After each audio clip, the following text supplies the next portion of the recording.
Hello, everyone, and welcome to the final episode of our Armored Core 6 Deepest Dive. This is a MinnMax production. MinnMax is a place about games, friends, and getting better. And it's all run by Patreon, so if you want to listen to this Deepest Dive, which will be hours long and comprehensive, please join the MinnMax Patreon. It's also where you can submit comments for other things. Blah, blah, blah. You know the drill. MinnMax is only possible because of Patreon support. Today, we are going to talk about the end of Armored Core 6. We're going to talk about Chapter 5 of Armored Core 6. And then we're going to talk about Chapters 1 through 5 of Armored Core 6 again. And then we're also going to talk about Chapters 1 through 5 of Armored Core 6 a third time. Because it turns out that you have to beat this game 3 times to really not even get the 3 different endings, but like see 3 fairly different sequences of events. My name is Jacob Geller. I am joined on this journey by Suriel Vasquez. Hello, it's good to be here. And I am also joined once again by Renata Price. Hello, Renata. Hello and hi and howdy and hello. I've had such a journey with this game over the past week. I finished my new game plus this morning. I was worried that I wasn't going to get to it, but I finally did. Suriel, how is your completion stat looking? I've finished New Game Plus and I have a lot of questions about the story, but I feel like I have a decent understanding of what's going on. I haven't done any of the combat log stuff of like going back and cleaning up everything. But I have finished the arena, which I think may or may not be a prerequisite to seeing the final ending, because it seems like pretty closely tied in towards the end. And I've played a significant amount of multiplayer, which I have been enjoying a lot. And Renata, how about you? How's that hour count looking? How's the completion stat? I probably still have the highest hour count out of all of us. That is my guess. I think I have the highest hour count of everyone here, but I haven't finished New Game Plus because I put in so much time before we were allowed to finish the game. And then when we finally finished it, I was moving. And so I've only gotten through my first New Game Plus playthrough. And I was like, maybe I can squeeze in my New Game Plus in like 2 hours. And the answer was no, I could not squeeze it in like 2 hours because so you've got 2 hours into it, but not the whole thing. Right. So I got to not even 2 hours. I got like 45 minutes in. I got through the second time you get the Strider missions, and they're like, hey, you can defend the Strider now. I got through the defend the Strider version, which let me tell you is a gauntlet. That is a gauntlet of a mission. That is a brutal mission. That was the hardest mission of New Game Plus for me. The difficulty spike in New Game Plus and New Game Plus has been very good for my brain. I've enjoyed it very, very much. I've really liked it so far. Okay. Right at the beginning, we like to play a little game called Most Common Comment, where MinnMax, the community, has made this whole huge Google Doc that I'll be reading from throughout the whole show. I've gone through, highlighted interesting things we want to talk about, but if there is one thing that you think is the most commonly talked about, what's your guess? Here's my hint. Sometimes it is the obvious one. Suriel, what do you think is the most common comment? The obvious one. Just talking about the moment. I'm trying to figure out exactly how to like phrase it, but like I would say it's actually, I think the most common thing is maybe just confusion about the story, maybe, and just like what exactly is happening. Renata, do you have a guess? Valteus is back. Ooh, that was my guess. I'm wondering, I think only one person commented on that. The most common comment is just feelings about the ending people got. Like I got this one, I heard it was the bad ending. It doesn't seem like the bad ending to me. Or I got this one. It was labeled as the good ending. I still felt bad at the end. What gives? But we'll have a lot to talk about with the various endings of this game. There's one other thing that I want to do before we start this discussion proper. Because somehow, and I don't know how this happened because I don't think I ever gave anyone my address. I received in the mail an Armored Core 6 Fires of Ibis hot sauce. Nice. And Hell I yeah. thought for the deepest dive, I would be negligent if I did not try the Fires of Ibis hot Mm. sauce and give a little review. So I've got a nice little pretzel here, a little flat pretzel that I'm gonna eat some of the hot sauce on.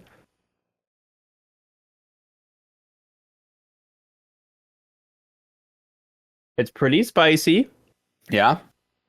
but it has kind of a nice fruity flavor almost. Well, what do you think it's closest to? Is it like a sriracha? Is it like a Tabasco? What are we talking? I think it kind of tastes like I don't know, the souls of a planet were like Mm. poured into a substance and then they're attempting to harness that substance. It's got coral reef flavor, whatever It's that tastes good. like. Yeah, I think I'll put it on a next time I have scrambled eggs. Yeah. Anyway, there's our merchandise spotlight. There's a hot sauce.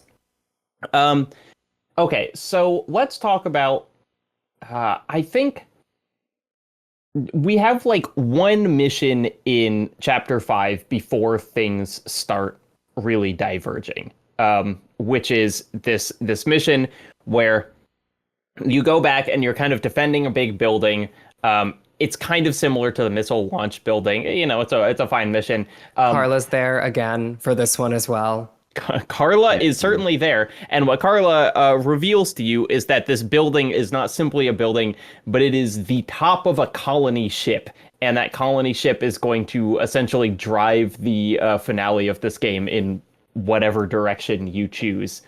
Cool, big ship. I liked it.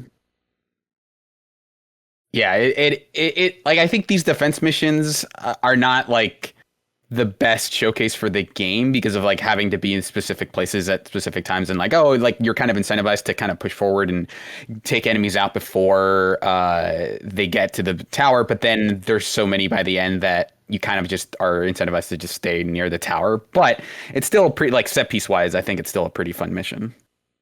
Yeah. I was just gonna say, personally, I really like the defense missions, mostly because if you use a really aggressive play style, it's a very fun like plate juggling thing where if you're like if you take on enemies as they like initially enter the arena, you will always have something to do in a way that is like really satisfying and like very fun to try and keep up with. It's also so fun when you see the like troop carrier ships come in, not even the big ones, but just like the small ones that have like 2 mechs on them. bots on it. Yeah, and it's like, hey, if I shoot that down, that's 2 in 1 or that's 4 in 1, and it's always just very satisfying, even though they are incredibly delicate. They are like a paper airplane where you can just like hit with anything and they'll explode. Here's a question about kind of the mech genre in general. I feel like this colony ship was one of these things where I was like, who has ever lived in these buildings? Like we see these like giant cities and these giant places, and it's like buildings with windows in them, and I'm like, are there people here? Have there ever been people here? It just seems so impersonally designed. I think there is a history. Well, I mean, for a lot of it, this is especially true in like Macross, where it's just like the whole conceit is that it's a giant battleship that essentially carries an entire city on it is like the conceit. But like this game has not been about like this game has not until now been concerned with where people actually live outside of military bases, and the fact that there are people, but it's not. You're seeing a lot of abandoned buildings. It's almost like basically post-apocalyptic, but you're never really giving a ton of attention to like where do people actually live. So this is like the first instance of like, yeah, there's something at stake here that isn't just like, immediate story stuff. There are actual people in that thing. Yeah, I will say that like I think that Xylem know, just because like this is, to borrow Serial's phrase, post-apocalyptic in like the truest sense, and that like Rubicon literally did experience a capital A apocalypse already. And so like I think that Xylem is mostly cleared out, and Rubicon itself is a post-apocalyptic space. But like historically, a lot of series that have the city that transforms into a ship motif, a lot of the times, many of the people like in the city are people who are already working as like military officers on the ship without like actively acknowledging it, right? This is also, to borrow a thing from, let me stand up so I can show off my cool sweater. In Ava, this is like, if you think about the city in Ava, the people do live in the city in Ava, but like we are not expected to think about the people who live in the city in Ava. The idea is that like when the mechs show up, people are underground unless they're like directly shown on screen or like directly threatened in some way. And also like, in previous AC games, right, you have destroyed entire millions and millions of people in like AC4A, right? You like shoot down the colony ships that people do in fact actually live on. And so like I think the AC series has such a distance from people that it's really hard to like tell what is inhabited, because like really at this point it doesn't matter. Anything that is not like a gun that is trying to shoot you does not matter. It is a really interesting idea of like, we've talked about like, mech fiction is asking, what if there's a new way of being a person and that person was turned into a weapon? And this is like, what if a civilization was also a gun? That it's like, you're not going to see a farm. You're not going to see like people making clothes. It is just assumed that like every single person that we encounter in this world is just already in the war effort. Like there is nothing else. Yeah, and it's like, it's a really common theme how like almost hyper post-apocalyptic a lot of mech fiction is, where in Ava, it's like that city where most of the series takes place is kind of implied to be one of, if not the only, like major settlement in that area, even though there are mechs from, America and Europe coming in later on. But it's like everyone lives here because everyone else is afraid after the second, I think, impact.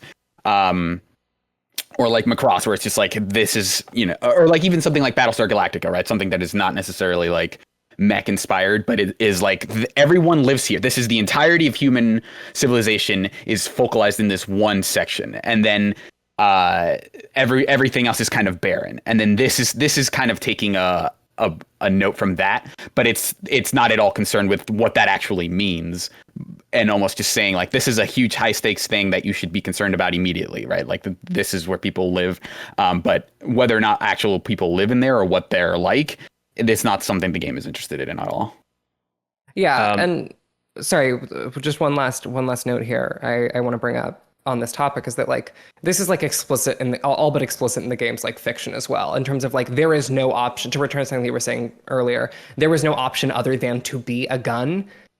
Think about like the conversation during the ending where you side with Heir, and Walter talks to you, mumbles to you through like his like weird haze during that ending. And at one point he mumbles to himself, undo the surgery, get your body back. And the only note I have here is get back from what, undo it to what end, there isn't one, you are a gun now, so shoot. Like that's the fascinating thing about that little sequence to me, is that like he says, undo the surgery, get your body back. But the only thing we have ever seen in this world is people being turned into guns. There isn't anything else. Like, for as much as it is a like time save and like, narrative wallpaper move to not really engage with like the people who live on Rubicon outside of mechs, there was a really powerful, I think, like genre and affect thing happening when you never show someone outside of a mech. You never even acknowledge you are a tool, and like not in like the casual way that we mean it, but in terms of like you are just basically doing what other people tell you, and right. Like both.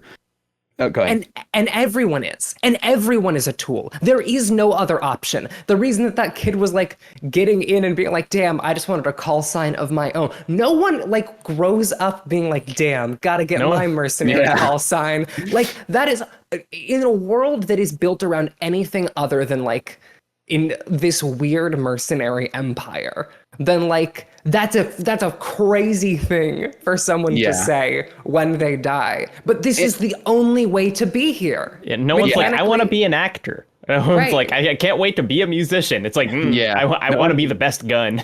Yeah, no one has aspirations outside of like the core conceit of the like. Yeah, this game does not imagine a society outside of like all we do is build mechs and fight each other. And I think like that specific idea of like getting your body back, I think ties into the game's kind of larger across multiple playthroughs theme of like, what does it mean to exercise agency of like over the course of multiple playthroughs. You see that like basically both of these endings are you siding with a person, but you're essentially doing what that person is telling you to do, right? It's just like, which of these do you prefer? Which of these two options do you prefer? And then in subsequent playthroughs, you start exercising more and more like agency of like this entire time. What could you have done if you knew, like if you had more agency? And so like this first round, like I feel like the new game and new game plus are basically to see both of the options. And then New Game Plus Plus is, I think, kind of about recognizing that and seeing a lot of the differences play out. Like I think New Game Plus Plus is the time when the game story changes the most. I want to read a comment from Jimothy, which is on what we've been saying, basically. They say, without human faces or a single eyeball shot, it feels like the mechs were just AIs modeled after humans from long ago. It's a weakness of From Software, where they heavily rely on you imagining or theorizing aspects of the story that are barely explained or shown. The closest I felt to the human experience was Rusty calling me buddy and working with others on the Iceworm boss. However, I'm otherwise totally convinced this is the best game or best mech game ever designed. So I think they are right in the complete lack of humanness. And from our conversation, my guess is that we all kind of think of that as a positive, that. Yeah. But I like the phrase eyeball shot because that is such a mech thing of like, in other mech fiction of seeing the like, all the lights reflected, the HUD. And the closest we ever really get to that is that scene in the escape mission where we're like dragging ourselves across the ground. Yeah, and I think that a lot of it is a combination of things where I'm sure like a lot of it is just practical. Like we don't have the budget for this game to animate human faces. And if we did, it would basically detract from, the fact that we want to keep this focused on the mech action and everything else. It's like there are, I'm sure like production practicalities that basically meant they couldn't animate, Final Fantasy 16-esque cutscenes, right? But then that does have an effect on the story. I'm so glad they didn't. Yeah. I don't want those. But like that ends up having an effect on what the story is saying. That the fact that there are no such cutscenes. Yes. Right. I kind of bristle at the notion that like it is a weakness of FromSoft storytelling that they do this one, and like I think it's like just a very excellent way of setting a mood, right? I think that what is being executed upon here, to me, it's not even like a production issue. I think that this game, if like we see people walking outside of their mechs and like having conversations with each other instead of the lens through which everything is presented here, I think that this story hits for me a little bit less because like it's all the point. The mood produced by this is the point. The feeling of isolation and loneliness and distance from humanity. The entire game where you are piloting things designed to look like people but not to move like them. Like that's Armored Core, baby. Yeah. Like that's it's working. If you feel bad, it's working. Did you finish the Walter path? That shit felt awful. I killed Ayers so bad and it felt terrible. That's it working. That is the mood functioning. And what you said, like, I think in the first episode of that you don't exist outside of your mech, essentially, right? Like that you're conscious, like early on, your consciousness is only like, hey, we have a mission for you. Go do it, right? Like I think that effect of only being conscious when you are being a tool of another person is lessened if there's like cutscenes where Walter and some other person are talking in like a hallway, right? Yeah. And so like a lot of media is like the medium is the message, and I think that this helps the game's message instead of like I think what people want out of the like if you want the game to have more cutscenes, then you kind of just want it to feel like other games in a way. And like this, because it doesn't have cutscenes, it feels different from everything else out there in terms of storytelling. And I feel like they do a good enough job of condensing what they want to say within like, the audio logs and the conversations you have in mission briefings enough that like something does get through and like it helps the feeling of the game. Irene G wrote, I think it's interesting just how much FromSoft have dialed in their style, art, and word choice so that they can remix genres, time periods, and difficulty and still hammer home the feeling of desperate beauty raging against the malignant cycles of mankind. At this point, I'd love to see a FromSoft racing game, or a tactics RPG, or a dating sim. I think that is so true, and it is wild how different this is from their other games in like many aspects of its design, and still you are kind of confronted with these choices of like, do you continue the cycle? Do you burn it all down? Do you like attempt to find a new way to live? It's just like a very cool thing for a studio to be like, yeah, that's our thing, is like this just completely existential question of being alive. Yeah, and I think that like this game, I think, does something interesting across the multiple playthroughs where like the first two playthroughs are basically to see option A and option B, right? And then New Game Plus, if you do it correctly, because there's definitely a way you can do it incorrectly, which I almost did, is to see option C. And like rhetorically what that does is it basically tells you that option C is like the quote unquote correct one, because it is like the true ending, because it's the last one you see. It is the one that feels the most like the finale of the game, even if it's not totally like it's like a weirdly unpleasant feeling at the end of it, that there's still a little bit of ominousness there. But it presents like, okay, whatever ending you get doesn't matter, because it's like whether you choose Walter or Heir at the end, it's not particularly relevant, because it's seen as the wrong choice. And what that means in the context of Dark Souls choices, where it's like, oh, you can, relight the fire or extinguish it. Both of those are equally valid options. Whereas here, they're actually saying that like there is a quote unquote better option. Well, like one is better than the other, even if, other endings in Souls games have been called the good or bad endings. Well, one thing I will say is that like the Souls games have historically had alternative endings that do require you to play through more content, right? Dark Souls 2 and Scholar of the First Sin, right? Scholar of the First Sin has the true ending in which you also, I believe it was added with the final DLC, or was it whatever. I'm not going to relitigate the history of Dark Souls 2's various forms of release, but the later form of that game there was a second ending added that was where you basically take the throne and like you take all that the crown of all four kings, and you instead like walk away from the throne effectively. And there was this optional ending unlocked. And like I do agree with you, and that like in the vast majority of games and like in game design language, the place where there is more content you can generally treat as the intended path, or a path that like the text itself validates by rewarding you for choosing it with more capital C content. Right. I think like a big difference is something like Sekiro, right? Like that has a better ending if you do a bunch of like the like obscure side quest stuff, and there's a bad ending where you fight the good guys effectively, right? Or like it kind of truncates the game with a short series of boss fights. There's no really like moral question of like which is the best one in Sekiro. It's just like the one where you do all the good stuff. Right. And I think the difference here is that the good ending is informed explicitly by the two other endings, right? Like you cannot see the true ending until you've seen the other two, because it's part of that path. And so like what they're saying about, like going back through things and doing them better, I think is like a pretty fundamental like part of what this game is trying to say. Renata, did we cut you off, or were you done? No, you're good. Okay. Awesome. So what was your first ending?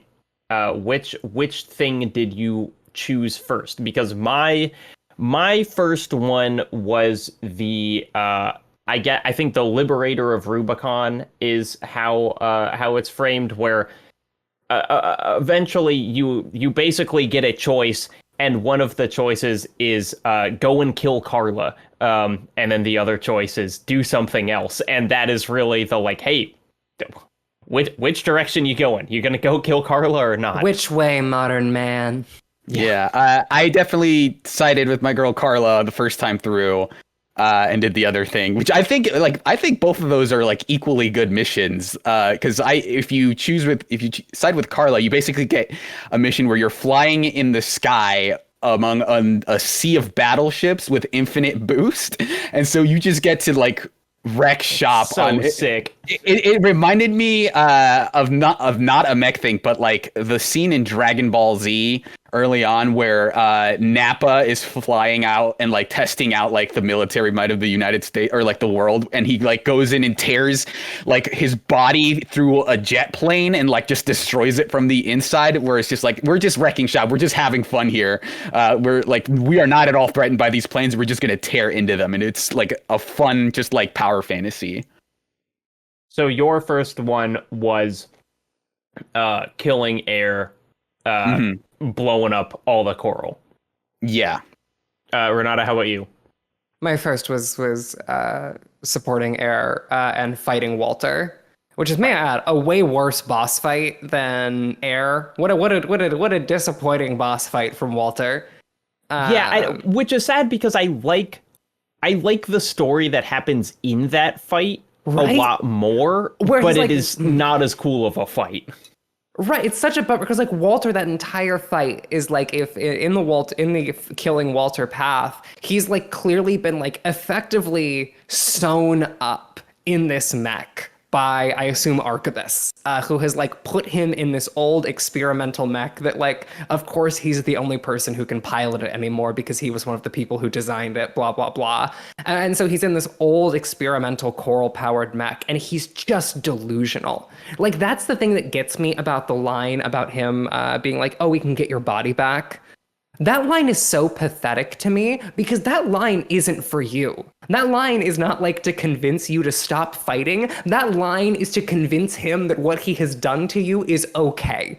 Like, that is him like bargaining with himself to be like, no, 621 gets their body back at the end of this. And it's just pathetic. It's such a good fight. It's so sad, that line specifically, because it has this air of like, you know, a billionaire on their deathbed realizing that they have essentially killed the world, and then being like, but maybe with my billions I can stop climate change. And it's like, no man, you spent your whole freaking life like encouraging it, like we are here because of you. And it's like, I think I want to talk about the actual endings as well, because there's a little wiggle room in kind of how I feel about them morally, but like that stuff, let's talk about the missions prior, because I think it's interesting that if you side with Heir and eventually go and fight Carla, you do this whole boss rush gauntlet that I assumed would be like,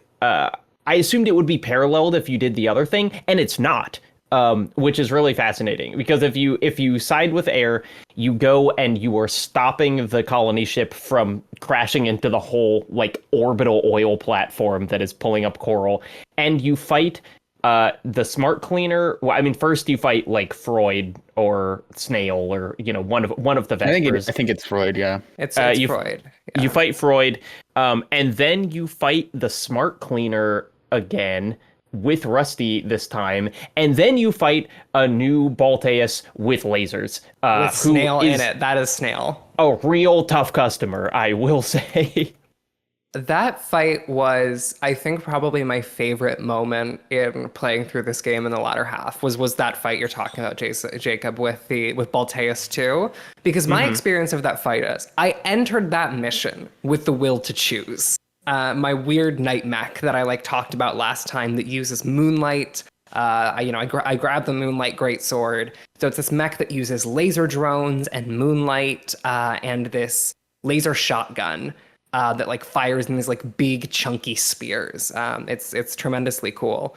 I like Will to Choose a lot. Somebody did some really cool fan art of it on Twitter that like I absolutely lost my mind over. Shout out to that person. So I took Will to Choose in, and I emptied out my shotgun by the time I got to the Balteus 2 fight. And so I had to use the resupply beacon. So I use the resupply beacon, I go in there, I start fighting Balteus 2, who like you cannot touch with energy weapons, who I could not touch with like moonlight and like all this shit that I had. All of my fancy nightly bullshit did not even scratch it. Okay, here's a question. Do you not normally resupply? No, I do. Okay. I do. Yeah, I do. I was like, is that normally reducing my rank? Am I losing stuff by You're totally resupply? good. You're totally good. But I had a reason to resupply. I had a good reason to resupply, which is that I was out of ammunition. Right. Yeah. But narratively, this sets up what happens here, which is I get in there and get my ass beat instantaneously. And so I did the only thing that seemed reasonable. I switched back to Dog with Wings. The super aggressive, unrelentingly violent mech, but I switched out the explosive thrower for a pulse blade. And so the extremely violent, overly aggressive mech switched out its most like blunt and aggressive instrument for like a much more refined blade as the like progression from Will to Choose back to Dog with Wings. And I aced that fight and I was like, this is the sickest shit I've done all game. The idea of running out of ammo and dropping your other mech in the middle of the mission to switch to and then finish it out is just like so cool. I cannot help but have that as the like version of the story in my head. Like that happened. That happened. Exactly. Two things I want to read here. First, Anonymous says, I hate blue beams. I hate them more than red beams. I agree. Evan says, I think the journey as a pilot in this game is quite special. From trying to grasp the scope of customization early on to ascertaining the utility of different components as you scratch below the surface, and then transitioning from optimizing your loadout for results to optimizing purely for style and preference as you achieve a higher level of symbiosis with your mech. The freedom of expression is something I don't really have a point of comparison for and has resulted in one of the most rewarding arcs in a combat system I've ever experienced. Totally. Like my New Game Plus and New Game Plus Pluses were like, I was like, I know what works. I am consciously choosing to do something else. And that felt very cool. That being said, when I got to Balteus Part 2, I was like, all right, I got 2 satellite dish guns. I got the pile driver on my back. I know how to beat this guy. Let's just do it.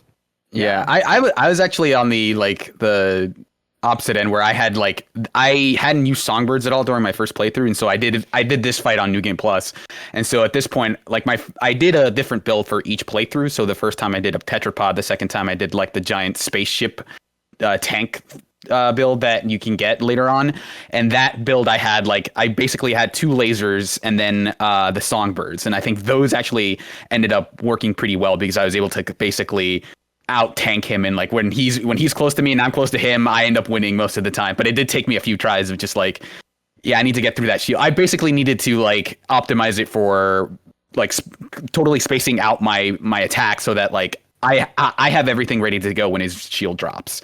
And so like it is an interesting like it's like more iterative than like, oh, you at the end of the game you fight all the bosses in something like Mega Man. But it has like these familiar of like, oh, it's the same fight, but he's introducing all of these additions and like different patterns that made it interesting.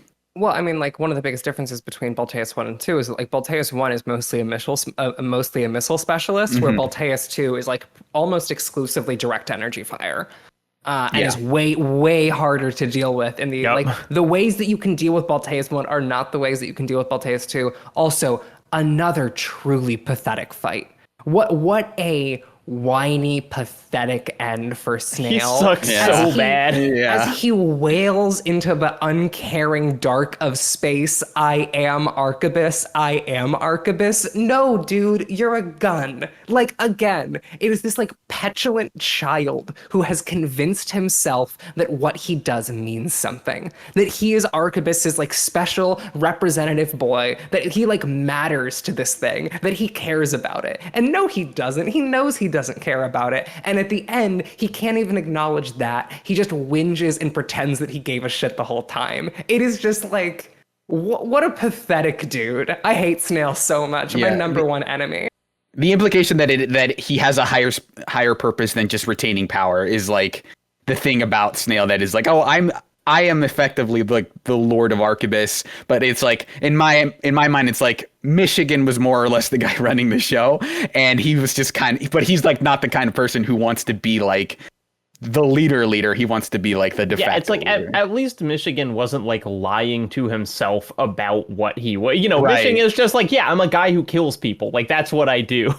And he was like goofy with it. You know what I mean? Like Michigan, like, to speak about New Game Plus real quick. Michigan consistently goofy with it throughout New Game Plus. I show up in a mission with Michigan, and I know I'm gonna betray him, but I know he's gonna be funny about it. The way he chastises Iguazu after you blow him out of the air in New Game Plus playthroughs is so satisfying. Like the way he gripes at him. How many ranks below you is gun 13, Iguazu? Don't count. Don't worry about it. It'll take you too long. It's a lot. It's just like, well, and he says you're consistently ruining my field trips, which is just like the funniest possible way he could say that. I think across multiple playthroughs, Michigan was the character that like most went up in my estimation, just because like he always finds the most dickish way to say a thing. Like even when he's like, oh, we need the gun 13 and his weapon. He doesn't say that. He says like, come on, gun 13, bring out the weapon that Archivist paid the big bucks for. Come on. And like even when he's complimenting Rusty, and he's like, finally, someone who knows who with their head screwed on straight. Ever thought about switching sides? Like all of his line deliveries are so good. So like even when you're fighting him, he's chastising his own units as maggots and stuff, and like he's such a lovable dick. He's like, when I started going into multiplayer, I repped Michigan because he's like, I think he might be my favorite character now because he's such a dick. So one note, you said the character Michigan went highest up in your estimations. For me, it's gotta be V4 Rusty the double agent. That's right. I was going to say you made fun of me because so I was hard. a Rusty I was simp. so excited. I was so excited when Rusty was like, the second I heard it was on my second playthrough where I heard Middle Flatwell go, we're war buddies now. And I heard him say, which he says the first time you do that mission, the mission where you go with Middle Flatwell to assassinate the Vespers, he says to you, we're war buddies now in that mission. And it didn't click for me that that's the exact same thing that Rusty says to start calling you buddy at the beginning of the game. They set that up so early, and I was so excited that they actually followed through on Rusty is a double agent on behalf of the Rubicon Liberation Front. Such a good reveal. It rules. Okay, I have a question about this conversation is going to be really disorganized because we're essentially talking about 3 playthroughs of the same game and like the story layered on itself. In the mission where you fight Rusty, which happens no matter what choices you make, where essentially he's been paid to go, like they want you to kill each other. The second time you do that, Flatwell comes in the middle of that fight. Yeah. And you fight both of them, but I don't quite understand why, because Flatwell seems to be telling Rusty like, hey, there's something special about that mech, like you don't understand what's going on, and Rusty's like, no, I do understand. He's really dangerous, but I don't quite understand like all the character motivations there. Here's my read on that situation. Rusty is either just literally a member of that family and is like a bastard scion who has chosen to protect like Rubicon in his own way. That being as like a double agent cousins. In the corporate. Okay, yes, they are cousins. Okay, great. So I think the character motivation thing is that like Rusty genuinely has a good reason to see you as a threat because he has fought you and like has seen you fight for every side of this and decides that you are too dangerous as a free agent. Believes that he cannot convince, or that you cannot be convinced to exclusively work for the Rubicon Liberation Front. He's right. And believes that, like, you cannot be trusted as an asset. And, like, you know what? He's right. Think about the, like, other playthroughs you do of this game. He's correct. You cannot be trusted. You are a very good gun. Like, get out of here. Yeah, I think the line that cements that feeling is that, like, the way he makes his argument is by saying that, look, you're a very good pilot, but I need, like, people need me. People are going to miss me if I'm gone, right? Like, and then he tells you, like, I think it's, who's going to miss you? Like, who needs you, right? Because it's like, you have no purpose other than, like, doing what other people tell you. And so I have a reason to do things that is not just, he's not just a mercenary, right? And so, like, you are only a tool. And so like he likes you, but if he's going to side with his purpose over you because you don't have like a larger goal. There's no like guiding impetus to what you wanted. Like you don't have a purpose for being, essentially. And so that's what makes you dangerous, is that you will just do what anyone tells you. To add to this conversation, Mike from the MinnMax Patreon wrote in and said, "Rusty, rusty, rusty, rusty," with 7 exclamation points. So true. Thank you, Mike. Here's something else that I really started noticing on New Game Plus playthroughs. Sometimes people get out of their mechs when you explode the mechs, and I don't quite understand how it works. Well, I just assume you're not coring them. They say this. They actually make a reference to this about you in the escape mission in the first mission of Chapter 5, Escape. At one point, one of the people over the comms yells, "Don't aim for the core. We need Raven alive." One of the arquebus guards like yells that. Which like, and it's classic genre fiction stuff of like, you can blow up a mech, but if you don't show someone being killed, if you don't show the body, that person is not dead in a piece of mech fiction. If I don't see a little bit of blood, that person is extremely alive. Yeah, and it's just so funny to think about it, where it's like, yeah, I have my grenade launcher on my back that is essentially like a shot from a battleship, but like, no, it didn't hit the core. He's okay. Yeah, look, the cores are armored, all right? Like they're like plain black boxes. They're the toughest part. Armored cores. Yeah. That's a really good point, Surreal. And it goes like, I mean, there is a long lineage of like even the original Gundam. It's like inside of the cockpit is like, it's basically a plane they've attached to a robot. So you could like, it is a separate unit from the rest of the robot. And so you could autonomously like, I don't know if they're ejecting or if they're like parachuting out or if they're just like, well, I'm just going to like clamp up and wait for rescue basically. But you know, it is not in the interest of the person destroying the mech to actually finish the job. But yeah, there is a long history of like, yeah, the machine can be effectively totaled, but the pilot survives inside. Yeah. Okay. So in the ending where you side with Heir, you go fight Walter on this crashing ship. Another kind of weird thing about this fight, in a good way, is like, there is nothing. If Walter kills you, it's not like he can get the ship back on track. You know, like the ship is crashing. There's nothing he can do to stop you. He is a confusing character in that, like, I don't know how much he is like literally brainwashed and how much he is just kind of like being coerced into doing things or whatever, because like he seems pretty scattered, you know, like sometimes it really feels like he is not altogether sure like what's happening. Well, I think he's similar to Carla in that way, where like both of them are survivors of the fires of Ibis, and like it is very clear that has like deeply affected them on both a physiological and like a psychological level. Has deeply shaken them. Like I'm still half convinced that Walter has his own ghosts talking to him this entire game. Yeah, I think they mentioned that explicitly. It's in one of the logs or something. Well, at one point, Heir goes, he doesn't have a friend. There is no friend. Walter is not receiving messages that are like giving him these jobs, which is like, Walter's just following plans left behind from the last person who did this is like the most obvious reading. But for me, there is an emotional component to it where like that dude sounds like he is haunted by ghosts, and like he talks like it too, and so like I cannot help but believe there is like a little fragment of deep brokenness with him. Right. And I think that like part of to what I was saying earlier about the different endings is that instead of like in Elden Ring where you are basically the person who actively chooses who they're going to side with, like here, those two choices are both represented by people. So it's, you can see both of the endings as like different responses to the same like trauma of like the fires of Ibis, right? Where Walter is the person who is affected by like some like, you know, war trauma and wants to burn it all down and says like, I'm effectively like a anarchist. And then Heir is like the more like, I want to fix this and move forward, but in kind of like a way that isn't necessarily totally all the way there.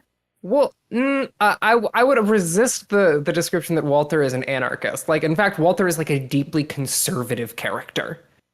In that, like, he is a dude who believes that the world cannot be anything else. That there is literally no other way to be. And that is why he has to follow through with this plan created all this time ago. There is no other solution to this problem than a gun.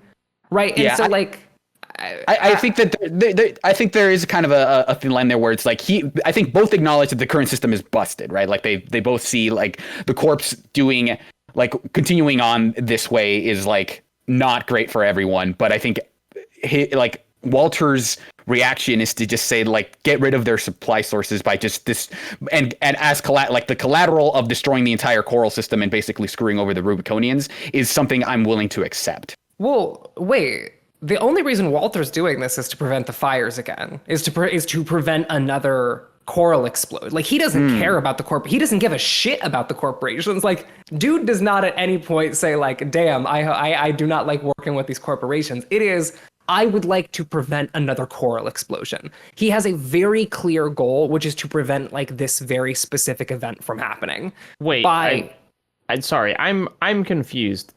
Yeah. The thing that Walter wants to do Yes. is crash a ship into the coral. Yes. And what is the Blow it difference up. between that and a coral explosion? There is a second worse one. There is a worse apocalypse that you can there is a more complete, like, that is the tragedy of the Heir route, is that like in completing that route through the game, they basically like spell it very clearly. Like, there is a point where if you do not dampen the amount of coral, it like spawns so fast that like it will basically like multiply to the point where like it will wipe everything out. Yeah, I think Like, Walters is basically like a controlled fire, where it's exactly. like we are trying to burn this, like we're trying to do a natural amount of burning so that like if a wildfire does break out, it doesn't affect the entire forest, basically. I guess this is what I am, and especially if there are only two endings, I kind of what I felt like when I got the ending where I sided with Heir and I fought Walter is I kind of felt like I got a centrist ending, because essentially what happened is I let the corporations take all of the fuel that they are going to use to make a billion more weapons of war, and Heir said maybe someday we'll find a way to make this work, which felt intensely I don't know, just like nothing to me. Yeah, it was just like maybe it'll work one day, and like the alternative of not letting anyone have it and driving a ship into it, and like it's hard. It is hard for me to see the ending where you blow up a pipeline as the one where it is like, yeah, this is the one where he can't envision a world that is different. And maybe Walter is scared, but like me as Raven making that choice, like I was making it because I was like, I do not want this to get out into the world. But, you know, like I don't want this fuel to be used by people. But I guess my concern is that like Walter isn't blowing up a pipeline. Right, like the pipeline, like people would not. Okay, Jacob, I think that like blowing a pipeline, fine. Do not blow up a pipeline that is a person. Like that has like personhood and like can be interacted with. Like it is very clear based on the other endings of this game that like there are other ways for coral to be, and like the other like things in this game like that are not being chosen. Like Walter, sure, they destroy the thing that the corporations use, but like the Heir path is not you side with the corporations. The Heir path is the Rubicon Liberation Front ends up taking control. That's who joins you at the end of that fight. You fight Arquebus at the end of that one. Like you do maintain the thing that is extracting the coral, but like if no one has access to it, like I think that is I understand where you're coming from here, but I do think that there are like elements of the narrative that make me resist the like comparison to blowing up a pipeline. I don't think that this game has that comparison in it. I think this is why I'm like so against Walter's whole deal. Yeah, I mean, I to be fair, I don't agree necessarily with Walter, but I feel like the kind of, it's hard to talk about these two endings without the third one. But it feels like they're all kind of different answers to the question, like, is this world salvageable? And I think Walter says no. Ayers says maybe, and then like the third ending is like yes, but we have to do something about it. Is the way that I see those like what those endings are saying. Yeah, I guess what I find frustrating about the Heir one is there is no. It's like, look, I know that Coral contains the souls of everyone who has lived on Rubicon. You know that Coral is a person, but like, what have I seen Coral do? Be made into weapons of war that destroy worlds. You know, like, and it is frustrating that there is no.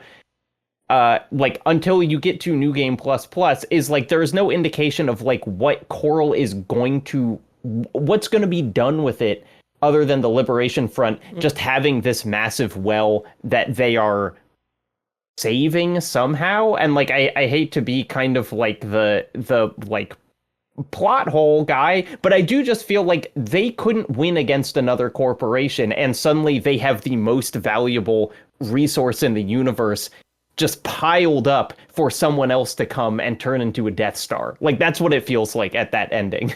Mm-hmm. Yeah, and I think there's like mixed with that too is like the idea that like the Coral, if we acknowledge that it is made up of people and that whose souls are still there, it almost feels like the corporations are basically holding that hostage. Like the I don't know if they're how aware they are of Coral being people, but like you as the player know that like essentially the corporations are holding these people hostage, and like Walter says like I don't care about that, like I'm not going to let you use those people as hostages, and Heir is like okay, I see your bluff and I'm willing to kind of not necessarily compromise with you, but kind of not go all the way because of the threat that like the alternative poses. Let's read some feedback from the community. Simon K says, I finished the game with the Fires of Raven ending and couldn't help but think that this wasn't that bad of an ending. The dialogue gives the impression that this is the bad ending, going so far as to call you a monster. Admittedly, killing Heir and all of Rubicon didn't feel great, but was it worth the sacrifice to stop the cycle of war caused by the use of Coral? This also felt like the intended canon ending, because let's be real, there is no way I was killing Carla and betraying Walter's wishes. So there's one side of it. Keegan said, the last few missions of this game were top-tier design. Betraying Carla and Walter's last wish was such an interesting and tough choice, but in the end, I felt in my bones Heir was right. I was happily vindicated when she told me the Rubiconians/other mercs from all over Rubicon answered Raven's call to action. Then I fist bumped the Heir when Rusty showed up when we took down Xylem together. Fighting Walter while riding Xylem down from orbit only cemented my feelings of awe. Look at you, 621. You found a friend. And then Mecha Pig says, man, what a devastating whiplash. Then when Xylem rises from the sea, and then you read the mission objective, eliminate Cinder Carla. Here's the real tragedy of eliminating Cinder Carla. You also have to kill Chatty.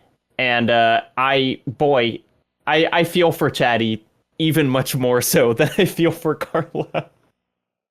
I love that little robot. What's his line at the end where he's like, I found a way to, like, I wasn't able to find a way to laugh, or like something about laughing, or like yes. he's trying to figure out how to express empathy through laughter, and he figures out he's just not capable of it. I mean, Carla essentially said like, gave him the message like, here's the last laugh, and he's like, I couldn't figure out how, which is very sad.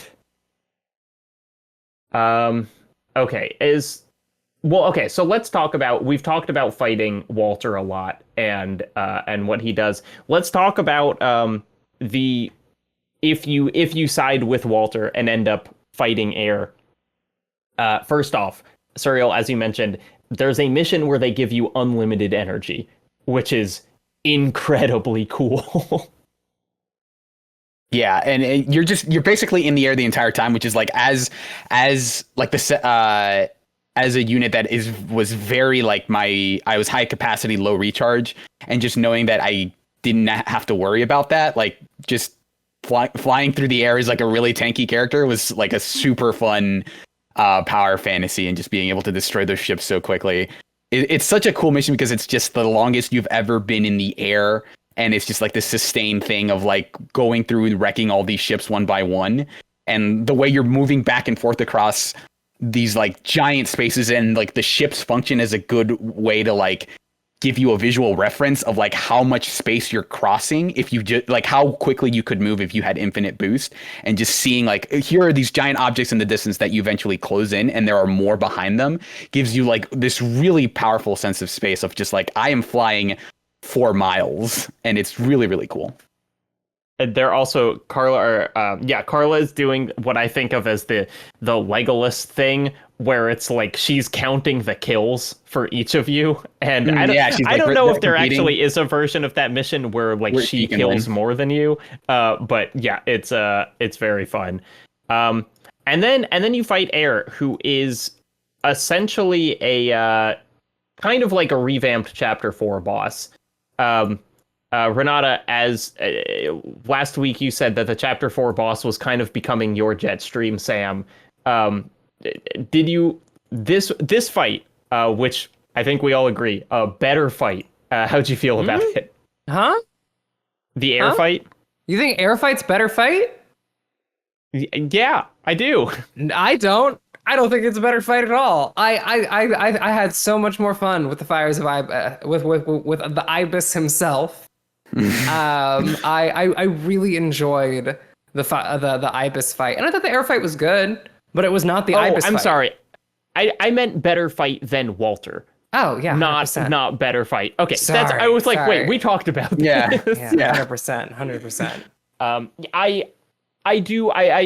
I mean, it was just, maybe it was because I knew how to beat it, and I rolled in with my 2 chain guns and my 2 needle launchers, and I was like, all right, sayonara, Heir. It was very cool looking, but it did not have the same level of like, oh my gosh, what's happening? What's going on here? Both of these fights were definitely easier for me. I don't know if it's because I just had optimized my build in the first and second playthroughs to be so much more effective, but definitely not as big of a blockade as I expected them to be. I definitely thought like Heir specifically was going to be another like brick wall that I'd have to beat my head against for a while. But like I was able to get her second try. But like that fight where she's like firing off all these weapons, like the red crescents and stuff, and the giant laser. That fight went by a lot more quickly, but I also think I got really lucky. But yeah, I like both the arena here where you're just in space and you're seeing like the huge background in the back of the fight, and the conversations you're having with both of them I thought were pretty good. But yeah, definitely Heir's a more significant fight than Walter for sure. Yeah. Yes. No, go ahead. Oh, I was just gonna say, I mean, I tore Walter to shreds with Will to Choose. He was paper to me. Actually, no. I think Walter gave me more trouble than Heir, but that's because I was using a worse build for Walter than I was for Heir.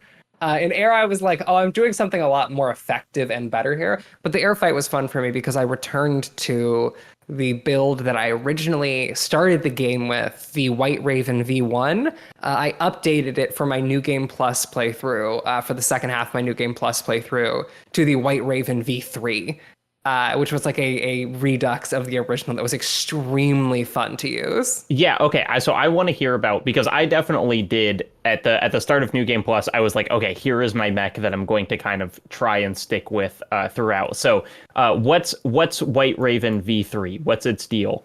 So White Raven V3 was the second New Game Plus mech I used, and White Raven V3 was the stun... the needle gun, the pistol, the really like snappy pistol. Yeah, the needle pistol, and then the stun gun, in addition to the needle pistol. So there's a needle pistol, and then there's a stun gun. And so I rolled around with dual handguns, and then the twin blade, the laser twin blade that Rusty uses that makes, I don't know if y'all have used that, but that makes lightsaber noises. Yeah. And you really spin it like freaking Darth Maul. Yeah, you spin it like Darth Maul, and it goes, and I go, ooh, that's the lightsaber noise. That's fun.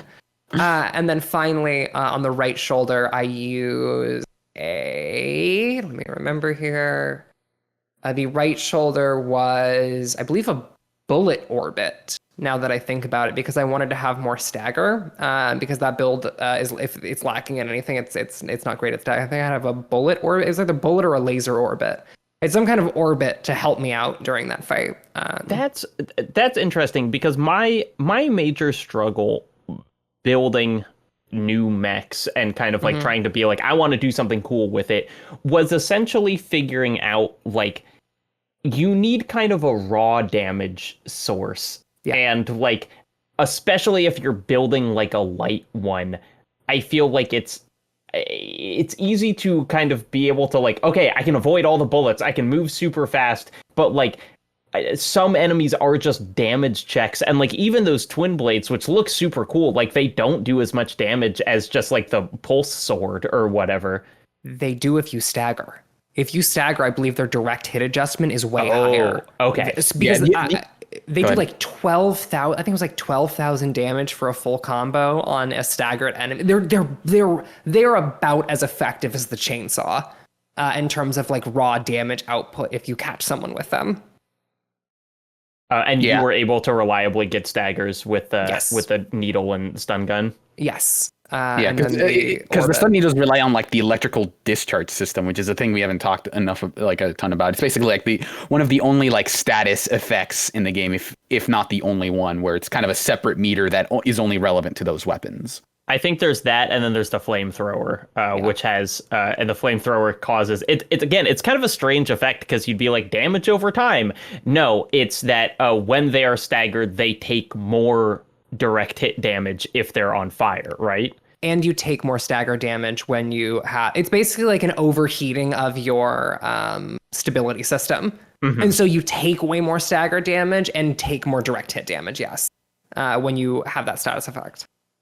So I made for New Game Plus a build that I lovingly referred to as Chicken Little, though Chicken Medium was probably be a better answer because it was I was using the medium weight double jointed legs, which are like they're medium, they can hold a lot. Like those things have a pretty high carrying capacity, and so I had those with a variety of things, but usually it was like some big old missile launcher on my back, and then like a rocket launcher in one hand, and then on the other side, the thing that, my God, I can't remember who wrote in about it last week, but the combination of lance and pile driver, when you get it to work, feels unfair. The fact that like you can lance into someone, which has so much boost and can like stagger someone from across the map,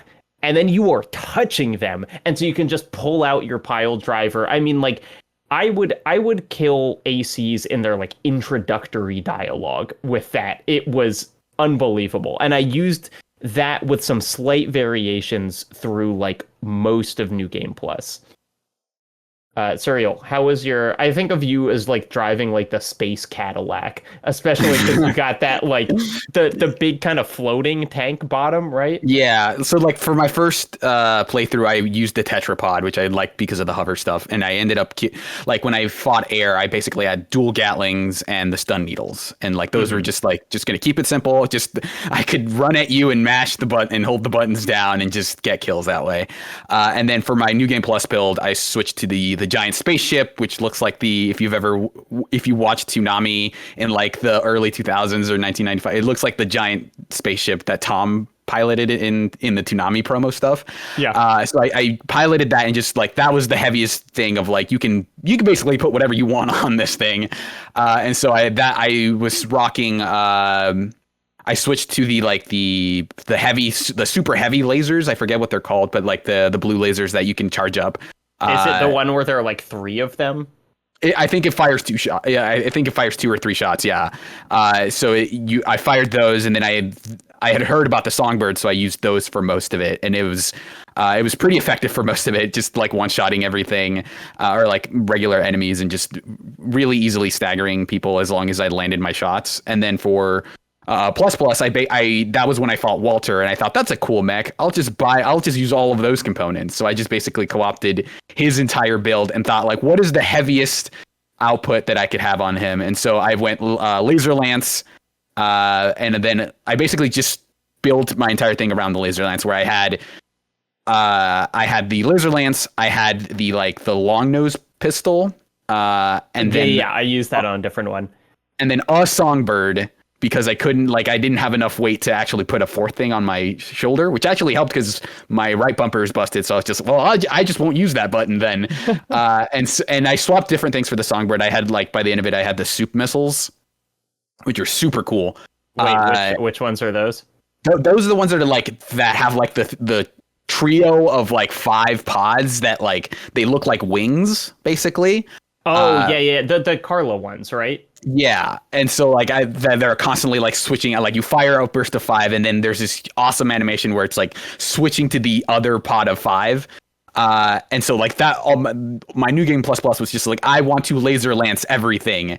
And so the pistol was there because it was the only other weapon I could equip that did enough stagger damage to actually guarantee that I could stagger someone after I laser lance them, and then kind of proceed to just fire missiles and stuff. But that was, and they were really nimble, but had a bunch of heavy stuff, and that actually worked surprisingly well on most bosses. I love those, even though I never really got those those array of missiles to work effectively in a build. I love them because it looked like when you're driving from North Carolina to South Carolina, I'm sure this is true in many states, when you get close to the border, there start being places you can buy fireworks, because it's you can buy bigger fireworks in South Carolina than North Carolina. And that specific missile array just looked like one of those fireworks stands. Yeah, I was like, this is going to blow cat my thing. finger off. Yeah, if I light these the wrong way, I'm just gonna die. But yeah, those are my builds.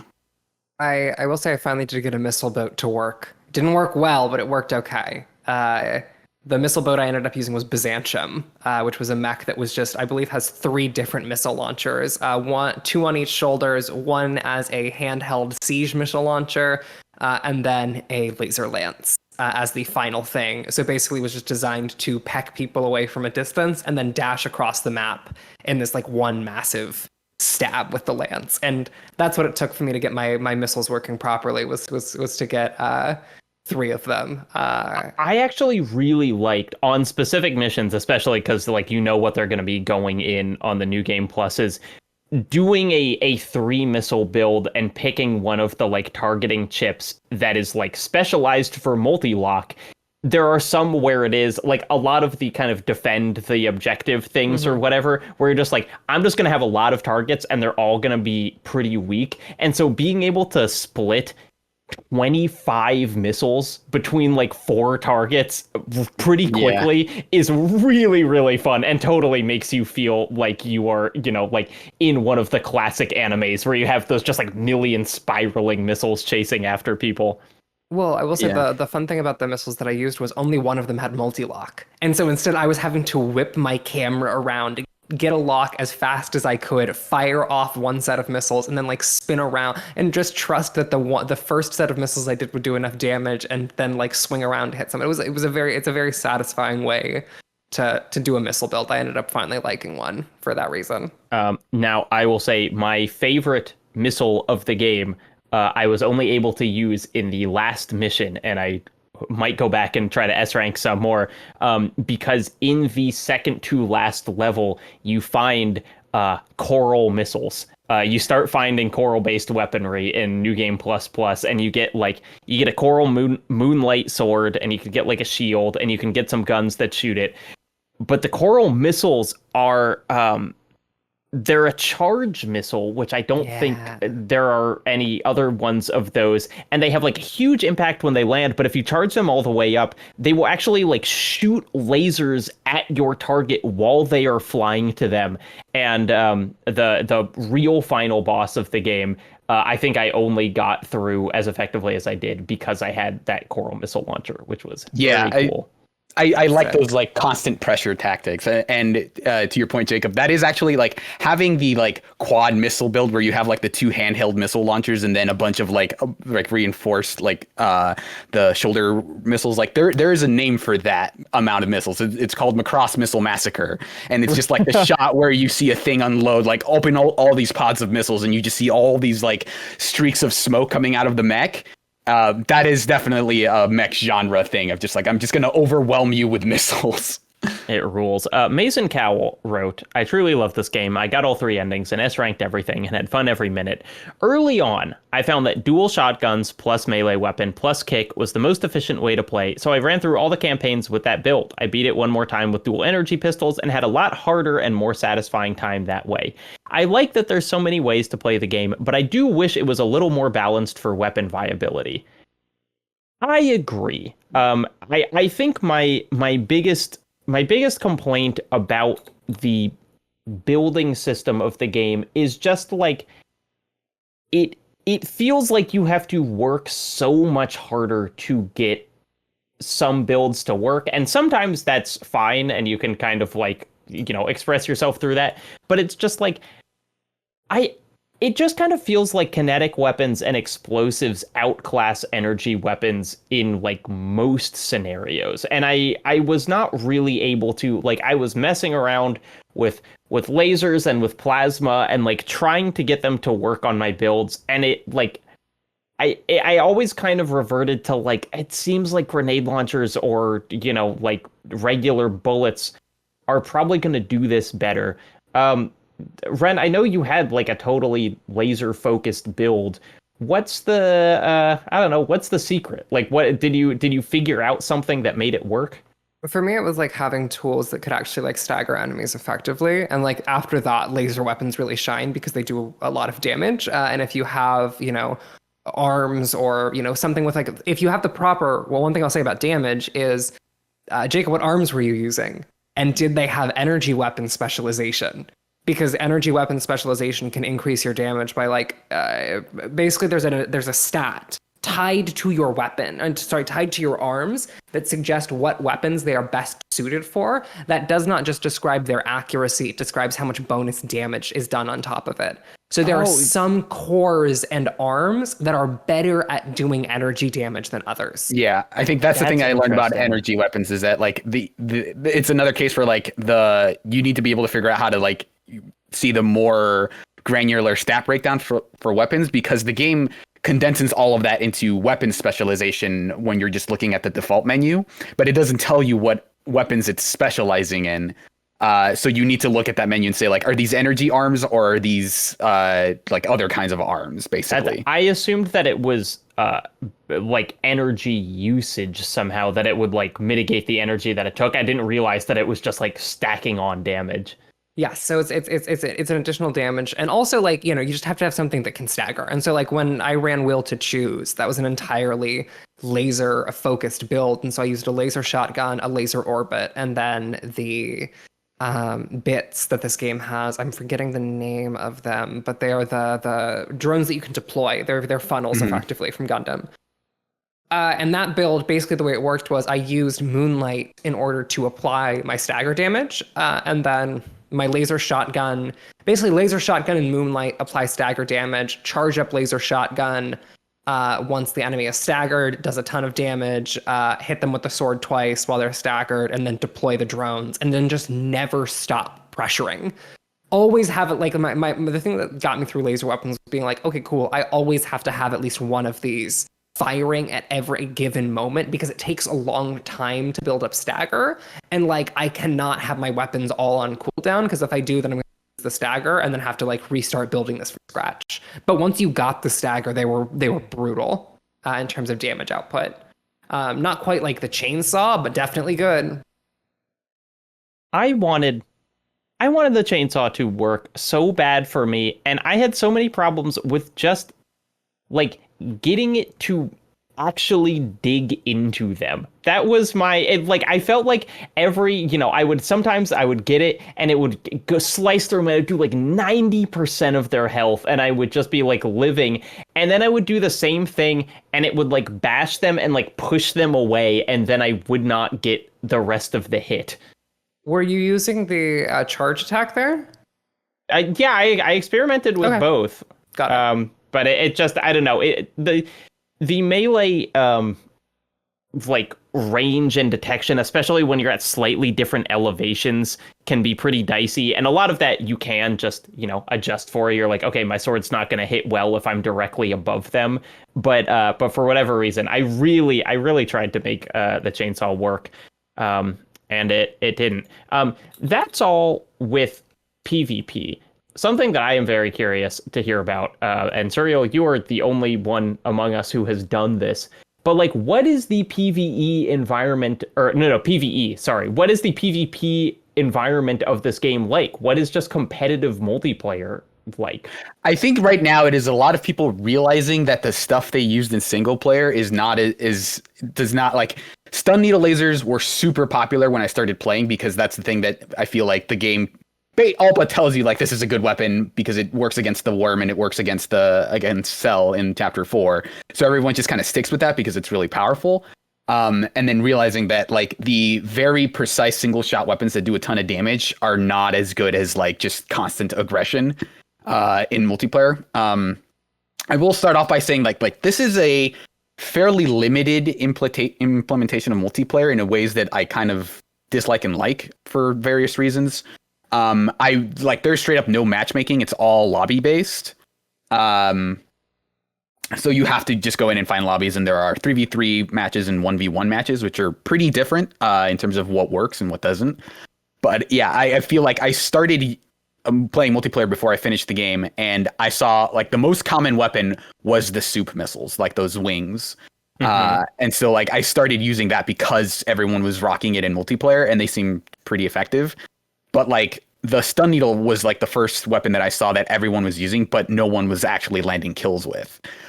Instead, what I saw was like a lot of people who had like someone with stun pistols that were just like really effective, constant pressure, and were going to stun people really easily. And just like taking the lower risk weapons that are just doing damage constantly. That is the thing that was working more often. So you see a lot of more missiles. I saw a ton of miniguns. And as I started playing, you started seeing less of the stun needle and less of like grenade launchers and like the really like powerful direct weapon damage, because those are so much easier to dodge for like nimble enemies. That a lot of people ended up defaulting to that stuff. But there's so many like counterplays and different like styles that you have to use in multiplayer that I think give this game a lot of depth. And it's kind of a lot of people's what they thought was broken in single player kind of all colliding together, of just like, oh, I think this is my most broken build that I have, and so I'm going to take it into multiplayer, and then seeing the flaws of it of, oh, I have a really tanky build that can't vertically thrust. Well, that means everyone's just going to rise above you and basically destroy you with direct damage weapons from above. Or like, oh, I have a really nimble build that dodges all the time and is supposed to just get in and out and like pile bunker you, and realizing that a lot of the melee weapons are very, very hard to land hits with. And the amount of dodging that you can do is circumvented if someone is always attacking you with something like flamethrowers or missiles or miniguns. So there's a ton of different builds that can work. And I think people are still figuring out like what is the most effective. Well, there's also the problem of playing around netcode. This game does not have particularly elegant netcode, is what I will say. Even with a wired like Ethernet connection, it's not particularly pleasant to in a lot of online matches, just because there's any amount of hitching in a game like this will just like make the multiplayer completely unspool very quickly. Because like I think that's part of why. Suriel, you're talking about like direct damage weapons not being as popular in multiplayer. One of the reasons that I don't really have a ton of interest in playing multiplayer is because there's just entire classes of weapons that like are effectively unusable just based on like network stability alone. Using like those big single shot weapons, it isn't just hard to hit someone, it is hard to get the system to register a hit properly with the kind of like big heavy kinetic weapons. And I think that makes it like a lot harder for me to want to engage with the game's multiplayer. I wish so badly this game had good netcode, and sadly it does not. I've had most of my matches work out fairly well in terms of netcode, but there is a lot of like delay in like, oh, okay, this person was dead, and then they activated their like there's the fatal. Like the expansion where when you die, basically you get you radiate a shield and get kind of like a last ditch effort. I saw a lot of that, and like a lot of things where you basically have to wait those people out, and people were like not being able to time their next attack to where like getting that second chance was really effective because people weren't able to play around it because like there are ways that you can exploit that burst to damage them like right after they do it. But a lot of people weren't able to land those hits, and that got people a lot of kills. But I've been finding that like this feels like the time to play this mode because everyone's just trying a bunch of different stuff, and it's not like people are not playing to play like high level stuff. And I think that ties into the other part of this game in that like both in netcode and in structure, From didn't invest a ton of stuff compared to the single player game. Like there's no progression. You don't level up. There's no battle pass, and you're not unlocked. You don't get anything from playing multiplayer. You don't even get credits, right? So if you're playing this, it's because you just want to screw around effectively. And I think that is, I think, why I'm having a lot of fun with it, is because there's no like, oh, I'm playing ranked 1v1s and like this will matter for my ranking, or like, oh, I need to do my daily challenge and do all this other stuff. And in that way, it kind of reminds me of like that heyday of like Xbox 360, PS3, like late, 2009 to like 2013 multiplayer, where every single player game had to also have a multiplayer mode. The BioShock 2 multiplayer. The Yes, Dead Space multiplayer. Right. And it's like these games that didn't have a ton of longevity, but everyone kind of hopped among for a while, where it's just like, I have no interest in like taking Uncharted 2's gameplay seriously, but I'll mess around with the multiplayer for a couple weeks just because I like the way scaling, like climbing stuff in the battlefield works along with normal shooting, or like the BioShock multiplayer, and then hopping into something like Lost Planet 2 for a while, and just having these low stakes environments to just kind of mess around and play. I don't know what's the multiplayer in this look without feeling like you're okay. If I'm going to start playing this game, I'm going to have to learn what the most optimal way to play is, both because of ranking systems and to like earn XP so I can unlock stuff. And so this was kind of a return to form to that, where it's just people going into matches and seeing if they're going to have fun with it, in a way that you don't get a lot of, where if something has a multiplayer game, they have live service plans around it to like keep it around forever. And then it doesn't do well for 3 months, and now it's like it's getting canned and like you can't play it anymore. And this feels like something like where, well, if you guys like it, that's cool, but we're not planning to have like a seasonal structure for this. And I'm basically going to play this until I get tired of it, which is not the way that games have approached multiplayer in a long time. And I do like the idea of, like in the Souls games, part of it has always been the netcode, that I feel like I've never played a Souls multiplayer that didn't include someone teleporting behind me and backstabbing me, but also just that like the PvE builds that I like to use are so completely different than what is viable in PvP. Right. And even with respec opportunities, it takes a lot of work to be like, okay, I'm going to go find this sword that everyone likes for PvP, and I'm going to, bring it up to plus 15 so it's viable and whatever. And so this being able to just like every match switch your whole build, who cares, it's immediate, does make it more appealing. But honestly, I don't think I'm going to touch this one. I don't feel... Yeah, that's fair. I don't feel too bad about it. Yeah, because it's like, it's the kind of double-edged sword thing where I'm having fun with it because it is low stakes, but there are also people who are just not going to see the point to this. But yeah, I think I'll maybe play it for another week or so, but I'm really enjoying just like the fact that this doesn't have any kind of strings attached to it. And I'm basically going to be done playing it when I'm no longer having fun, versus like all the, having to say like, well, if I'm going to get something out of this, I may as well level up to 25 and see what that's all about, or like, until I hit my next unlock. So it's kind of pure in that way, even if it like there are places where like, hey, just having matchmaking would be nice. So I don't have to like join a lobby that's full or whatever. But I feel like with stronger netcode and matchmaking, I think like it's a nice proof of concept for this style of game working, right? And there are things like Gundam Versus and Virtual On that will give you that fix if you're looking for something like that. But the variety of weapons that I'm seeing is actually pretty high. But eventually the meta is going to settle into like, these are the things that work in multiplayer. But I'm happy with it now because everyone's just kind of trying random stuff. So I'm having, I think the multiplayer is really good, but yeah, the problems with it are structural, not innate.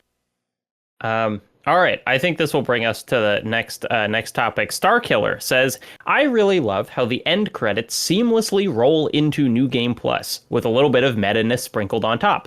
New Game Plus brings you back to the main menu, but skips the first mission. So instead of stealing the call sign Raven, it can be seen as the removal of your own MIA status as Raven to come back. Then the characters talking about making your own choices now, and the new missions make it feel like New Game Plus Plus is almost required. Yeah. I have always loved how From Software games, I don't actually know about the previous Armored Cores, but all the Souls and whatever do this, where you are never booted to the main menu. Like, when you finish playing Dark Souls, you watch the credits, and then Dark Souls starts again. And that is just kind of how it works, and it is obviously like part of the cyclical whatever narrative that those games are telling. But I like this as well, where it is just kind of like, hey, it's happening again, and there's a little bit of new stuff that really kind of sparks your curiosity about what other new stuff there's going to be. Yeah, and I think that the game narratively plays around a little bit with that. I think that like in New Game Plus, even there's kind of a theme of like, okay, well, if you could go back and knowing what you know now, what would you do differently? And I think there's a couple of key points where they make that very clear. So they're not just like saying, oh, it's a normal New Game Plus where you're doing something and there will be additional story bits. Is like they're playing with the idea of recursion. Yeah, Drake H says, the second playthrough was not crazy, as it mainly just allowed you to choose the opposite of your first choices, but the third playthrough brought so much to the table. New and interesting scenarios, new characters, revelations that previously minor characters are actually major characters that are pulling the strings of this war. Is it as crazy as Nier Automata? No, but it still greatly enhances the experience. Even in, I've heard a couple people say, New Game Plus, fine. New Game Plus Plus, really interesting. Even just the first replay, when you are doing the damn assault and suddenly you get a call from the Rubicon Liberation Front and it's like, hey, I will pay you double if you kill the two guys you're working with right now. I was like, oh, we're cooking. Like, I was just so happy, both because it is fun to be able to backstab people for the Liberation Front, but also like, that is such a cool change to the mission, and it happens like in the middle. Also, the fact that Iguazu spends the rest of New Game every playthrough sending assassins after you is so funny. It's so funny that he's such a whingy little, just such a whingy little boy that he can't help but try and send assassins after you because you beat him. What an embarrassing little shit. Renata, do you know what the final boss is of New Game Plus? Is it fucking Iguazu? I'm gonna become the Joker. I'm gonna become the Joker. That's really funny. It is Iguazu. Iguazu merges with Allmind and then spends the whole fight yelling about how he doesn't care about a bigger plan and he doesn't care about what Allmind wants to do. He just did it so he can finally kick your ass. And guess what? He does not. You still beat him. Right, and God, this game loves making its villains pathetic. I will say, if there is a large tonal difference between this game and in the more recent FromSoft games, it is that, like, you know, Bloodborne, Sekiro, Dark Souls 1, 2, 3, Demon Souls, Elden Ring, all of them grant a certain amount of dignity to their antagonists. They give them respect. You know, you're not supposed to. They're tragic as much as they are evil. Yeah, it's the old tragic dragon that once had dignity. Not Iguazu, not that guy. No, it's Patches. Patches showed up and is here to whine at you at the end of the game. Hey, he's the final boss is Patches, and he's still a little bitch. Yeah, and he's like he like his whole vendetta against he's like, oh, I tried to like convince you to jump into a hole, and you said no, and now I've made it my life's mission to destroy you, but he just continues to keep failing. But yes, I think to go back to the dam assault is I like that because it's the first, like, there's no larger narrative conceit for why things are going differently in New Game Plus and Plus Plus. It's not like the game does not directly acknowledge that you are doing this again, but it's like you as the player realize that, you know, you shouldn't just be a tool that does what anyone says. And like that dam assault is the first instance of like you could side with the Rubiconians much earlier. You didn't have to just completely destroy them like for the first act of the game and like just say, well, that's just business, right? You could have made a choice at any point in time. And so exercise some agency. Like, are you going to decide to actually side with them? And I like that's like the big first turning point in New Game Plus where you see like, okay, if I could go back, I could do things differently. I can exercise agency to make things better, right? And the fact that you're getting paid double is also, a good incentive. But it also means that like the mission is a lot tougher if you choose to face off against those two. Much harder fight. I think that is one of the hardest AC fights in this game. Is against those two. They're just a very good pair and like really really brutal ACs. Just too much damage. And the fact that when starting that mission, you're probably equipped for what you think the dam assault will be, which is like a breeze. It's like I would kind of put on my AC killer mech when I knew that was going to be the primary thing, but otherwise I'm just messing around. I'm bringing silly missile launchers and lasers and stuff because I'm like, I'm not going to have to go hard, and then it turns out you do, and it's fun to try it with those new different builds. Lewis K says, I can't describe how cool it is to enter a mission you think you know extremely well, only for it to zig when you expected it to zag. The vibe that comes with it is just so enthralling to me. It feels like the game is breaking and it shouldn't be happening. Here's another highlight. Oh boy. The mission where you have to repel 2 ACs from the dam area and then Raven shows up. There's a third health bar. Yeah. What a highlight. Yeah, and so that mission is so cool because it is not just 2 ACs that you're repelling. It is like the number 3 and number 4 in the arena. Like you know them and you haven't seen them before, but it's like it's King and who else? I don't know. Oh, I forget her name. Chartreuse. Yes. Chartreuse and King. And they're really cool because they are actually not annoying. Like they are like super professional in the way they talk to each other, and it seems like they care about each other and they're not just like petty. And so when you're fighting them, you feel like you are fighting kind of like respectable opponents. And then halfway through, Raven just shows the hell up and you fight them too. Yeah. In like Dark Souls, it's almost like if Ornstein and Smo were then joined by Astorius or something like Ornstein, Smo, and their buddy Eric. Yeah. That mission is truly so cool. Although Raven has a very weak mech. I lanced and then pile drivered Raven, and they went down instantly. How dare you do this to me? Okay, here's a question: is Raven's handler? Oh, probably just a handler. Just not like an important character. Yeah, I guess because they talk about like Raven's part of Branch, which is like independent group or whatever. It's interesting because there are some other characters. For instance, here's another difference. I think this is just in New Game Plus. When you are doing the Foggy City mission, when you're doing like the Silent Hill mission where you have to wake stuff up, Ren, this is very cool. So it's like you do the 2 generators, you whatever. There's that part where, okay, you're going to fight the helicopter from the beginning again. No, you don't. Father Dolmayan shows up, blows up that helicopter, and then you fight him. While you're fighting him, he starts talking about how he hears choral voices and how you don't like deserve to hear choral voices. Which is, there were like hints in his logs that he had been hearing stuff, but it is so cool to be like, yes, here is confirmation. Other people are hearing this, and he's kind of mad at you that you've got it. Well, they have a name for it. There's a name for what this is. Ayers uses it multiple times. This is a thing that has happened, and that's part of like the tragedy of all of this. But like this has happened before. Someone was made the deal that Ayers makes you before because she uses the term contact, which.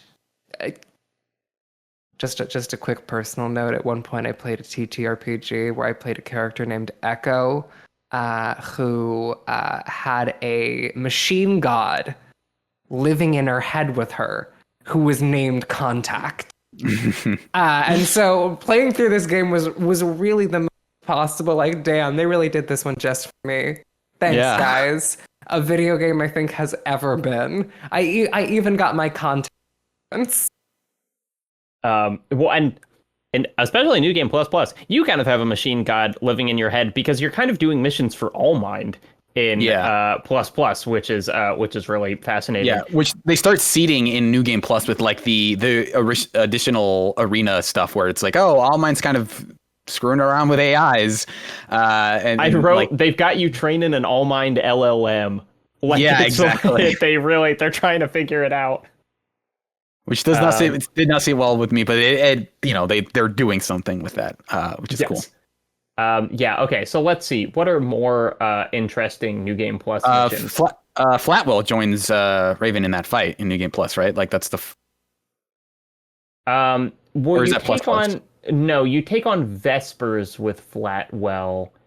And then Flatwell supports Rusty. Yeah, I'm not sure exactly. There's another one where you beat Iguazu's ass again. It's kind of an annoying level. It's like a labyrinth where you're trying to stop a hack that Carla is receiving. Pretty hard to find your way around. But at the end, there's Iguazu shows up and you fight him. And then in the middle of it, a bunch of like invisible CPA dudes show up. And what you are supposed to do, kind of, is like fight the invisible guys along with Iguazu and then go back and finish your fight. But you can just keep fighting him while they are also fighting both of you, and he yells at you so much, and it is very funny. Wait. Oh, that's you could have stopped. I could have stopped to help him. No, I killed him so quick. Oh, he went and chainsaw so fast. Dog with Wings is there. Iguazu went and chainsaw again. That's where he belongs. That's his house. It's good. Also, in that mission, Iguazu starts referencing that he hears like a ringing in his ears when he's fighting you, maybe all the time, but it very much seems like the coral is somehow messing with him, or maybe as happens at the New Game Plus Plus, that like All Mind is somehow interfering with his brain, because it's like there's something in there that is like messing him up. That's new type powers, baby. those are new type powers if I've ever heard them. Tragic. The person you hate the most is a new type. God. Yeah, okay. There's a new mission where you protect a Liberation Front helicopter. You kind of pick up what's the girl's name? Sister Z and Father Dolmayan. Dolmayan seems shook up. Then there's another one where you destroy what does HC stand for? I was never able to figure out what HC or LC stood for. Because I know an MT is a muscle tracer, and AC is an armored core, and LC has to be an L core, is my guess. And then I was like, is HC like heavy core? Heavy core and then light core, but that doesn't feel right. Yeah, I don't know. It's just an HC. But there is some interesting dialogue in that mission where the Liberation Front says that we as Raven may fly beyond Rubicon's scorched skies and chase a freedom they've never known, which is a little bit of foreshadowing for the plus ending. This is the other mission. I was very sad that Chatty gets killed by Freud, and you find out that Carla could have backed him cavalry. Up. Sorry, it's cavalry. Someone has confirmed it's cavalry. It's light cavalry and heavy cavalry. Okay, that's cool. That's very cool.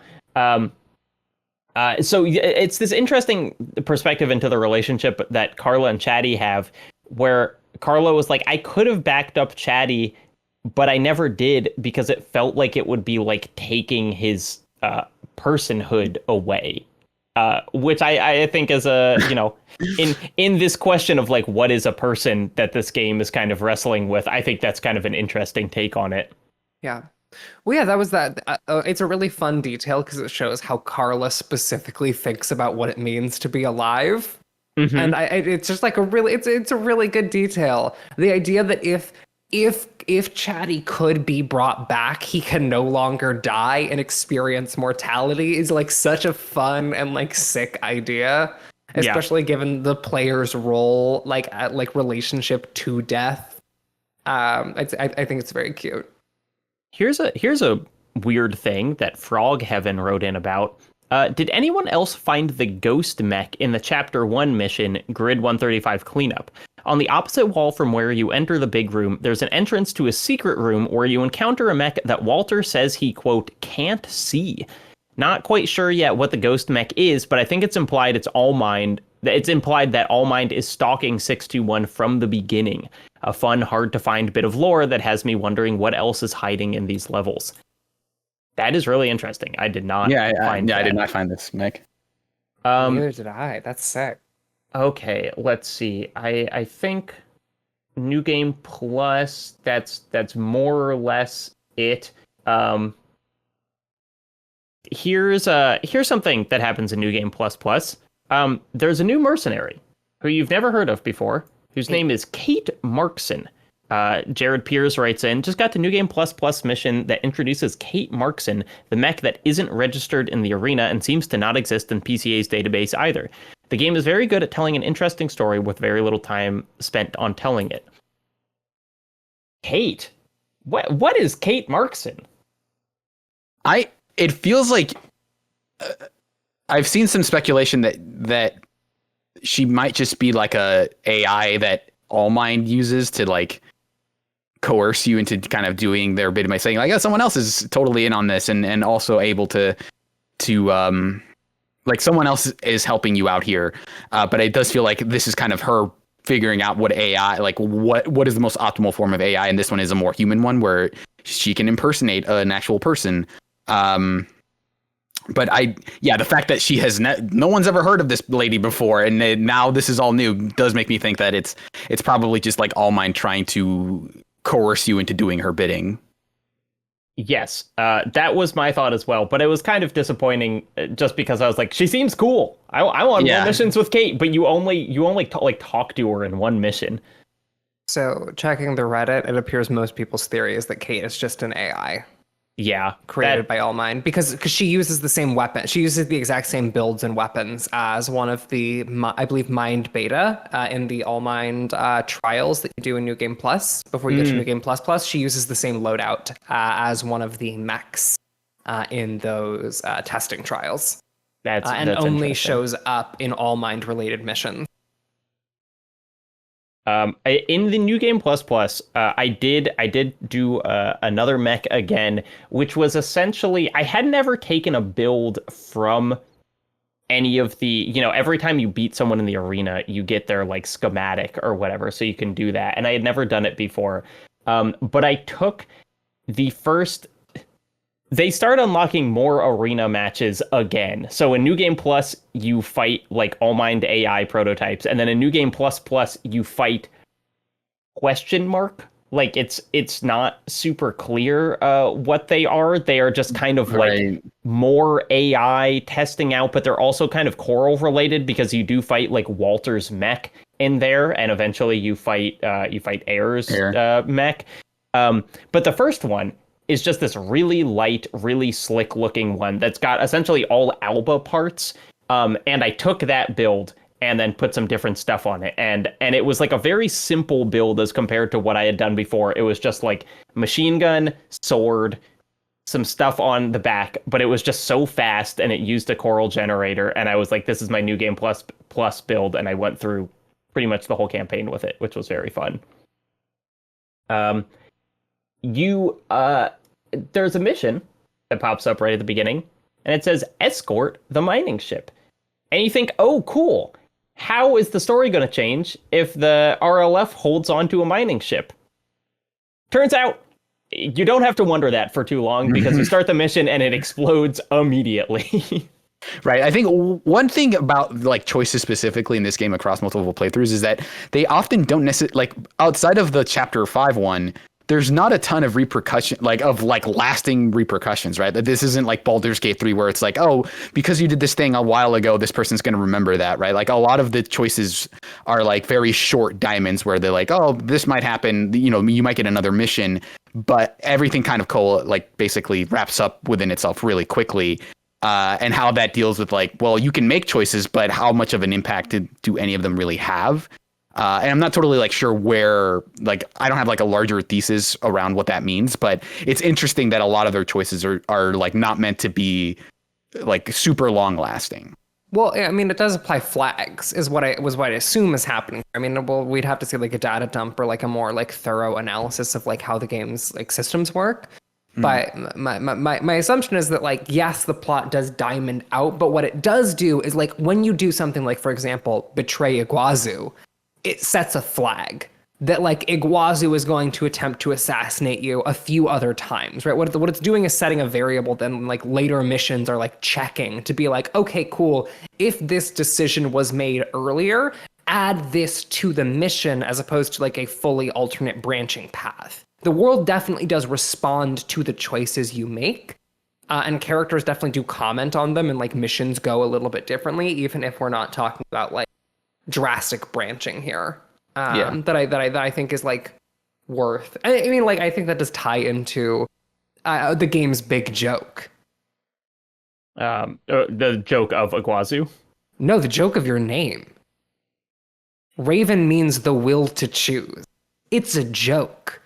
That you're called this is a bit. Like there is no choose. Like that is the thing that this game is doing. Like when this is how the world works, when there is no choice to be anything but a gun other than the third New Game Plus playthrough, the name Raven is a joke. The will to choose is a joke. Ha ha, get it. That's why when Walter is like, oh, you can get your body back, I laugh.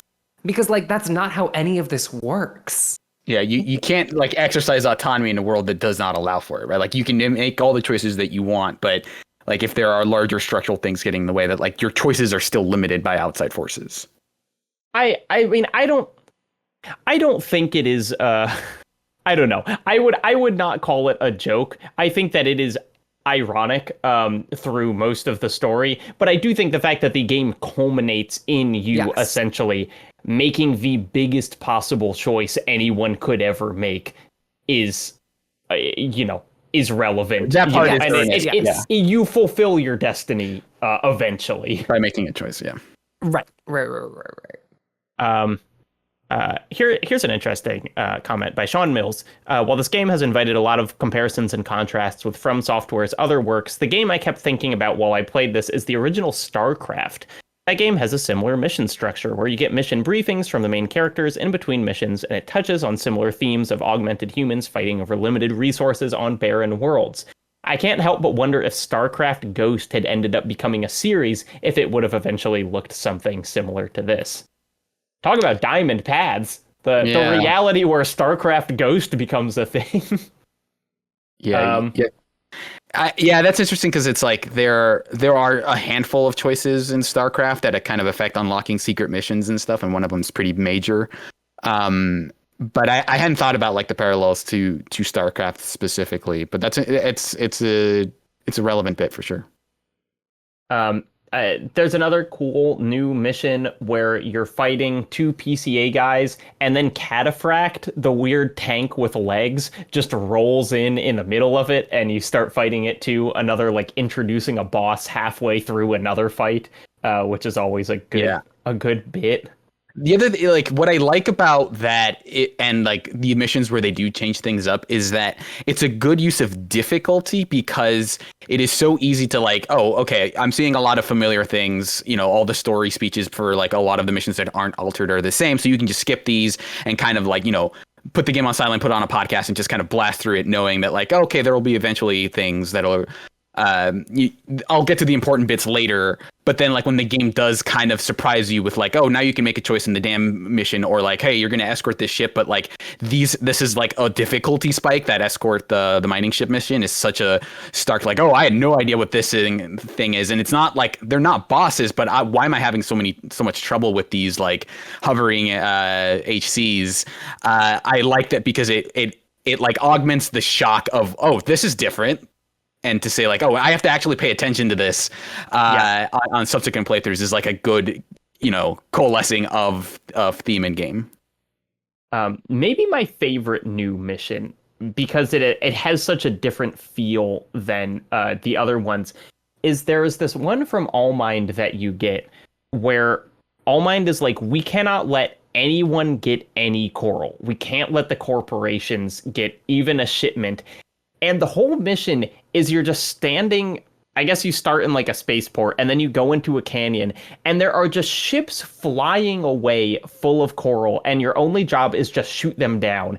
And it starts and it feels easy enough, kind of like one of the turret defense things. And then the last one, they're just throwing so much at you all the time. It is just like you're shooting down like dozens of ships with coral and you're like bouncing between really different elevations. It's a great mission and feels totally different than just like fighting a hard AC or something. I really liked it. Yeah, that and like the escort mission are like the two missions that feel the most different because they don't follow the same structure of like, oh, here's the thing, you're going to do something very simple and then you have to fight a boss. And like in the escort one, it's just like this constant wave of like enemies that you had taken down before, but were like these minor humps. And then you see the new HC enemies. And it's just like, I'm not entirely sure what to focus on because there are these giant rolling blades that are shooting flames at me. And there are these like heavier enemies that are so nimble that it feels overwhelming. And you're not used to having encounters like this. And then that and the mission where you're trying to not let anyone get away. Like those missions are like the most different in New Game Plus Plus. Yeah. So there is this fascinating new thing where you go to, instead of doing one of the missions in Chapter 4 where you either kill the Vespers or the Red Guns, the Allmind secret third thing is you go kill this guy named O'Keefe. And this mission has like a lot of interesting story stuff where I'm not totally sure the implications of it, so Allmind is aiming for this thing called Coral Release, and you don't totally know what it means, but you're like, this is the third ending. I'll do this. And Allmind says it takes an exceptional augmented human to do Coral Release. And on the little mission briefing screen, it shows a list of names, and they're like names of different augmented humans. And you, as like Gen 4 621, are highlighted in red. But then there are two other names that are highlighted in red, and I don't know what those mean or who they are. Like, is one of them O'Keefe and he decided not to? Is one of them like Rusty? Like, who are the other augmented humans who could do Coral Release? I'm so curious. Yeah, I think like in that mission, the O'Keefe mission, it's because like O'Keefe is the person who like ambushes you at the end of Chapter 4 after you defeat Cell. And like it feels like I don't know how much Allmind knows on this.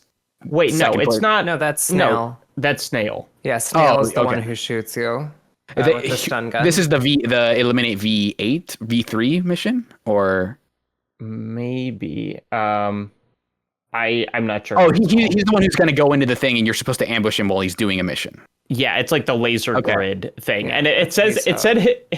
Allmind says that his record will mark dying by misadventure, which is just such a hilarious way to describe how anyone would die on this world. It's like, oops. Yeah, it just feels like Allmind has this hit list of like, I don't know how, like, yeah, does it know that like, this will lead to the bad ending if all of these people are still alive by the end of things, I will get the bad ending. And so Allmind is like using, AI prediction to say like, you need to, in order for my plan to work, all of these people need to be dead across this period of time. And so it is having you eliminate them all one by one. And with like almost, preternatural knowledge of what is going to happen. Which ties into like the O'Keefe thing of like, this is the person that was going to ambush you in chapter 4, kill them, and then you can, then you're not going to get ambushed at the end and have to go through the escape mission. And it also means you don't have to fight the chapter 4 boss. O'Keefe is a totally black-pilled.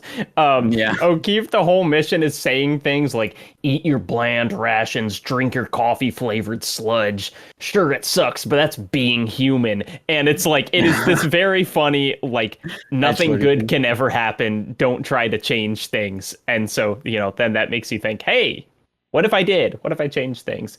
The final chapter 4 mission is so god dang good, because it is like, Allmind warns you, hey, you're gonna go down there, you're gonna beat a really hard boss, and then Snail's gonna shoot you with an electric lance and you'll be captured. So that's not gonna happen. And instead you just go through the sewers and you have this incredible thing that, like, I guess it kind of, you ambush people before, but you were just standing in a sewer tunnel looking down at Snail talking to a bunch of other guys, and then you just get to jump them, and like me, who is totally kitted out to fight Cell, had my like 2 needle launchers, and I was like, okay, here we go, and just like absolutely unloaded on him, and Snail is so mad, and Iguazu shows up again, and you fight all of them. It's great. I loved being like, hey, if you knew that you were going to get kidnapped, wouldn't you do something different? Which is the kind of the hook of this mission.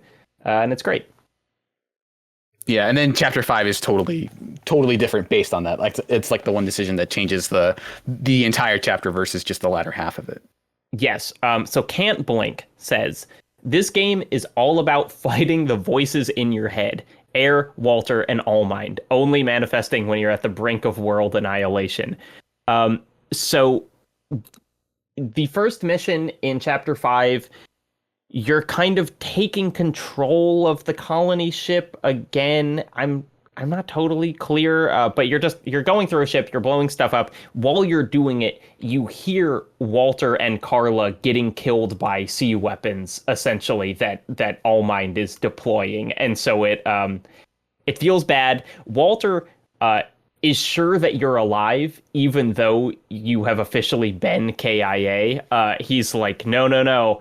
My hound, our greatest asset, is now our greatest threat, which is like, damn, Walter, hey, he still respects us even when we're betraying him. Right. It's almost like it's the most logical thing. If there is an enemy we didn't expect and they're doing really, really well, well, it must be the one person who has no larger, like, motivation for what they're doing being manipulated by someone. So it's just like, yeah, like, they got a hold of the rabid feral dog, and so now we have to deal with them instead of them being on our side. It's just like, it feels very cynical from Walter to say that yeah, it's probably you, and now we're screwed because we didn't take the leash of the dog, basically.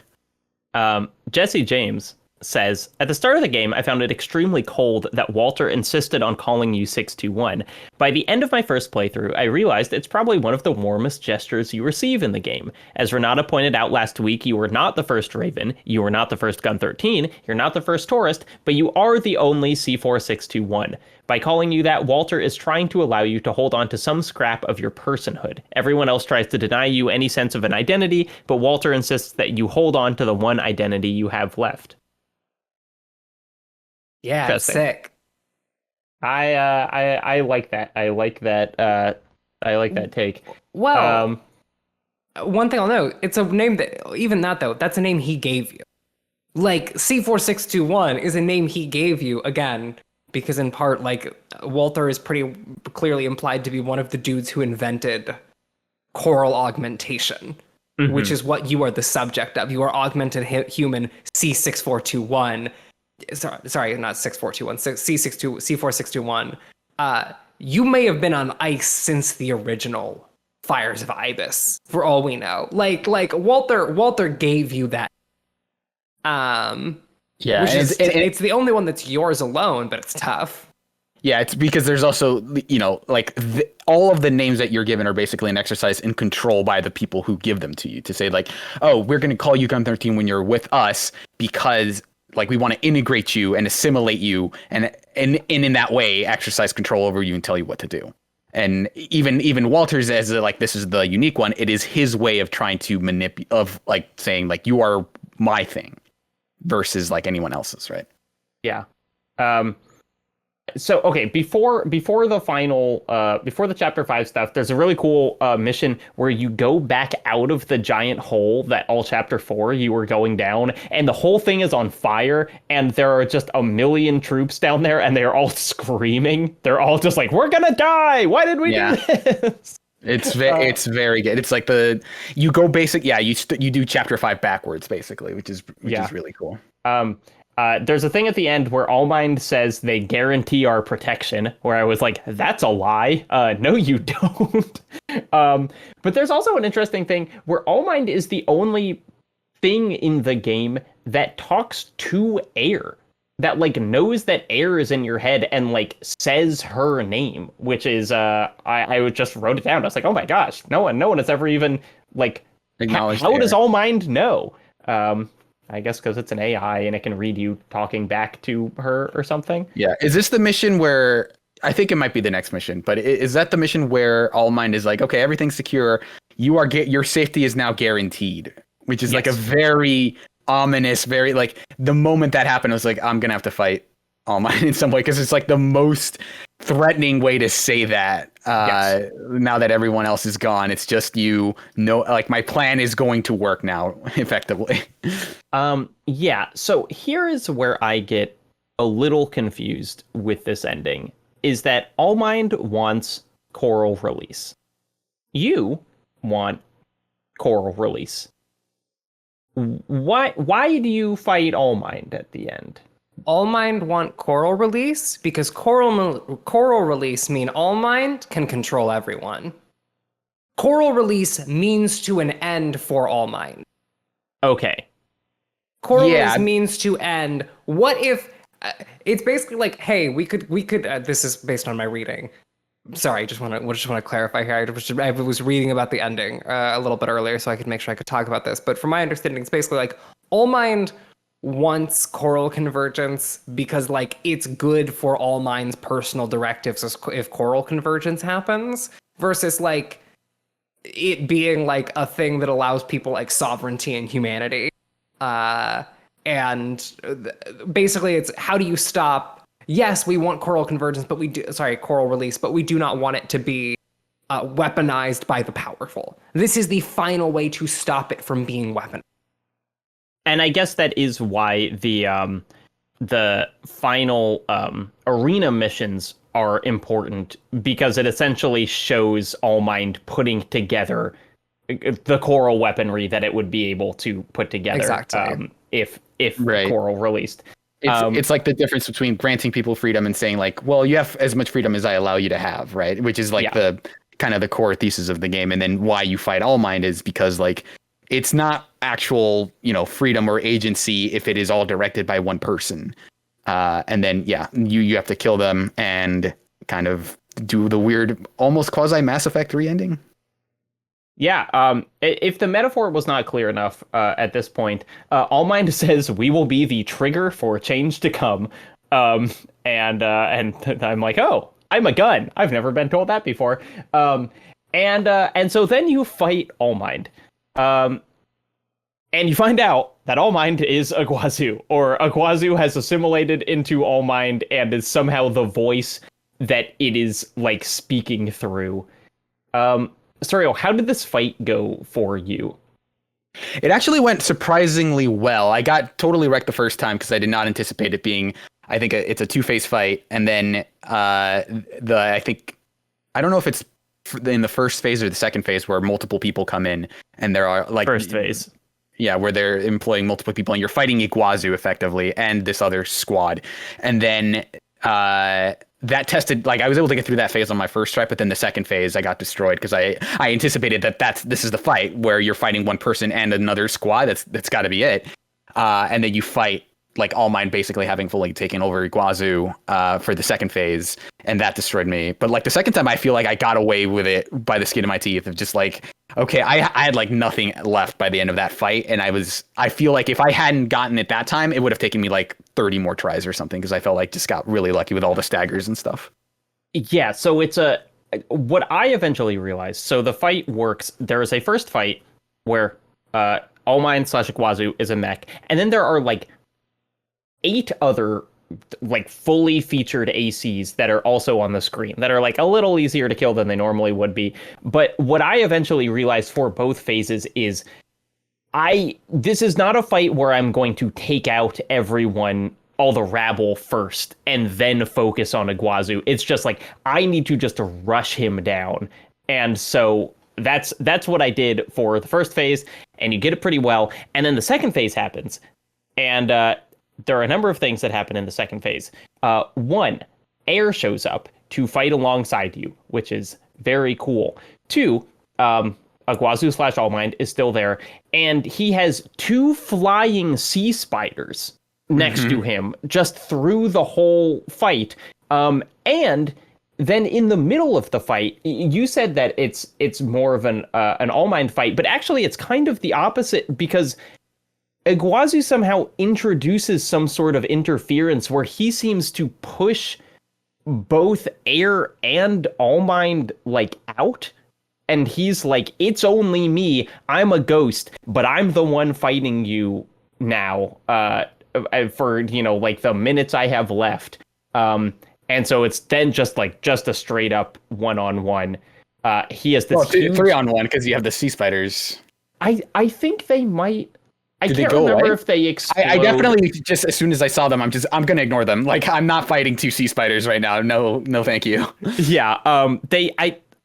I can't remember if they explode or if I was just like so laser focused on him that I ultimately didn't notice.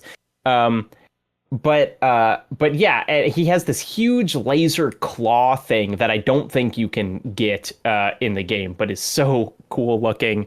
And then you finally kill him. I found this fight was pretty tough for me. It took me many tries. But then Ayers says, "Hey, we're the trigger," and you cause like a black hole in the coral, and I don't quite understand how that happens. I'm not entirely like it has something to do with the xylem, but I think there's some implication before that mission happens that like coral release implies spreading the coral like beyond this planet and like kind of disseminating it, basically like pollen out into the larger universe.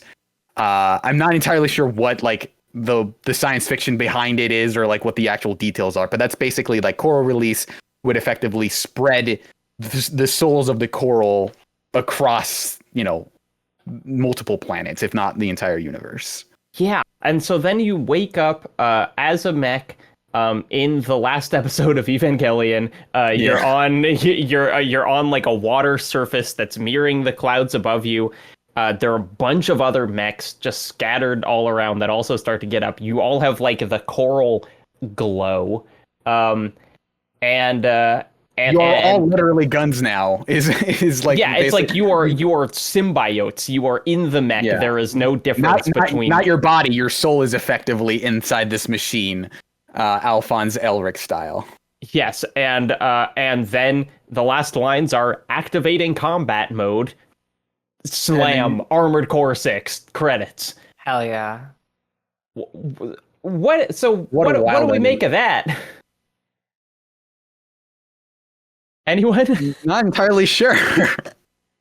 It's such a wild, like, I feel like even as you're being told, like, we're going to spread the coral out, and like, you're not even entirely sure what that means. And you don't know that there are basically like wrecked armored cores across or like some of them are MTs, but like, that there are mechs all across the universe or whatever, that now it feels very like an escalation of the scale of the science fiction of this game, where it's just like we were mostly dealing with kind of realistic stuff, and then you get the choral stuff, which is maybe a little bit weird, and then this is fully like the end of Gundam, where it's just like this is about transcendentalism and new age philosophy, and like what it means to be human, is like that is the kind of the turn there.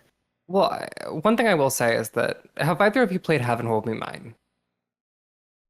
No, I'm aware of it, but I haven't played it. Okay. I think Heaven Will Be Mine is useful in understanding a way of reading what you just described here, which is that in Heaven Will Be Mine is about mechs and bodies and transness. And that is a game that is like explicitly basically makes the argument that if a mech is the extension of the self, is an extension of the being, then like in a post-human world, once it stops mattering who wins the fight becomes like a mode of self-expression, becomes a mode of communication. Like in Heaven Will Be Mine specifically, like the distinction between like other forms of intimacy and violence in a mech start to fall apart.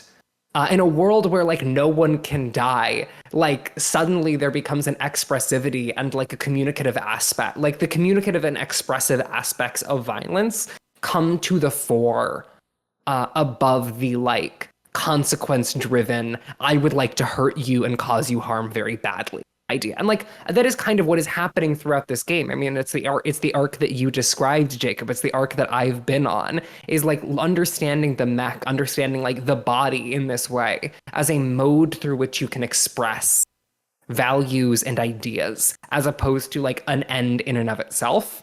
And once you enter like the post-human, transhuman ending, AC6, then like the body does what the body does. This is a form, so it does the thing it should.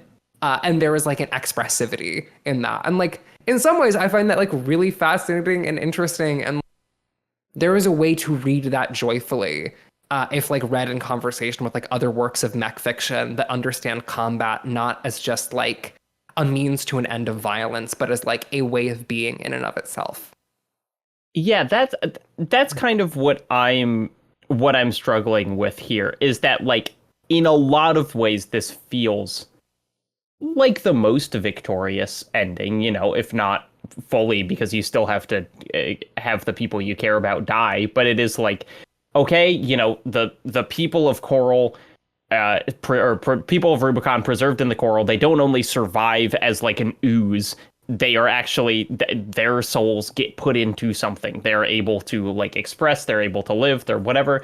But at the same time, I do feel like it is part of the tragedy of this world is that everyone is a gun, right? Yeah. That like it is sad that 621 is nothing but a gun. And so the ending being like, hey, good news, everyone is fused with their guns, their soul is a gun.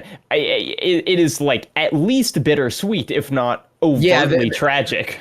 And it's like important to point out that like because like there are so many mechs and they are so like scattered, they don't have any like handlers or masters, right? Like this is now full autonomy. Like these people, the people in these mechs can do whatever they want. And like the kind of tragic twist there, it's like, well, you can do whatever you want in like War World, right? Where it's just like everyone is a mech and everyone is just going to be used, like everyone is literally a gun. And so like this is like to some degree what it means to have full autonomy, is that everyone is just this weapon, is like maybe the consequence that they had to deal with as a result of now having autonomy. Honestly, I think this is like, in many ways you could read this as incoherent. And I think that's a fair reading to say that like the core of this game, the political or like the thesis core of this game is incoherent. I think that you could make that argument. What I'm much more interested in is understanding Armored Core 6 in like the context of its genre and like other pieces like it. And so if we like apply a genre understanding lens to the end of this video game, like Surreal pointed out, it is doing the end of Ava thing. It is doing the Gundam thing, where like the mode shifts from intense combat to something more transcendental, something more like fundamentally expressive. But at the same time, that is like the expression of like super robot fiction. That is what it means to pilot a mech in a super robot piece of fiction. Mechs are expressive. They are these things, right? But AC6 doesn't just borrow its genre constraints and like its genre tropes from super robot mecha fiction. It borrows it from real robot mecha fiction too.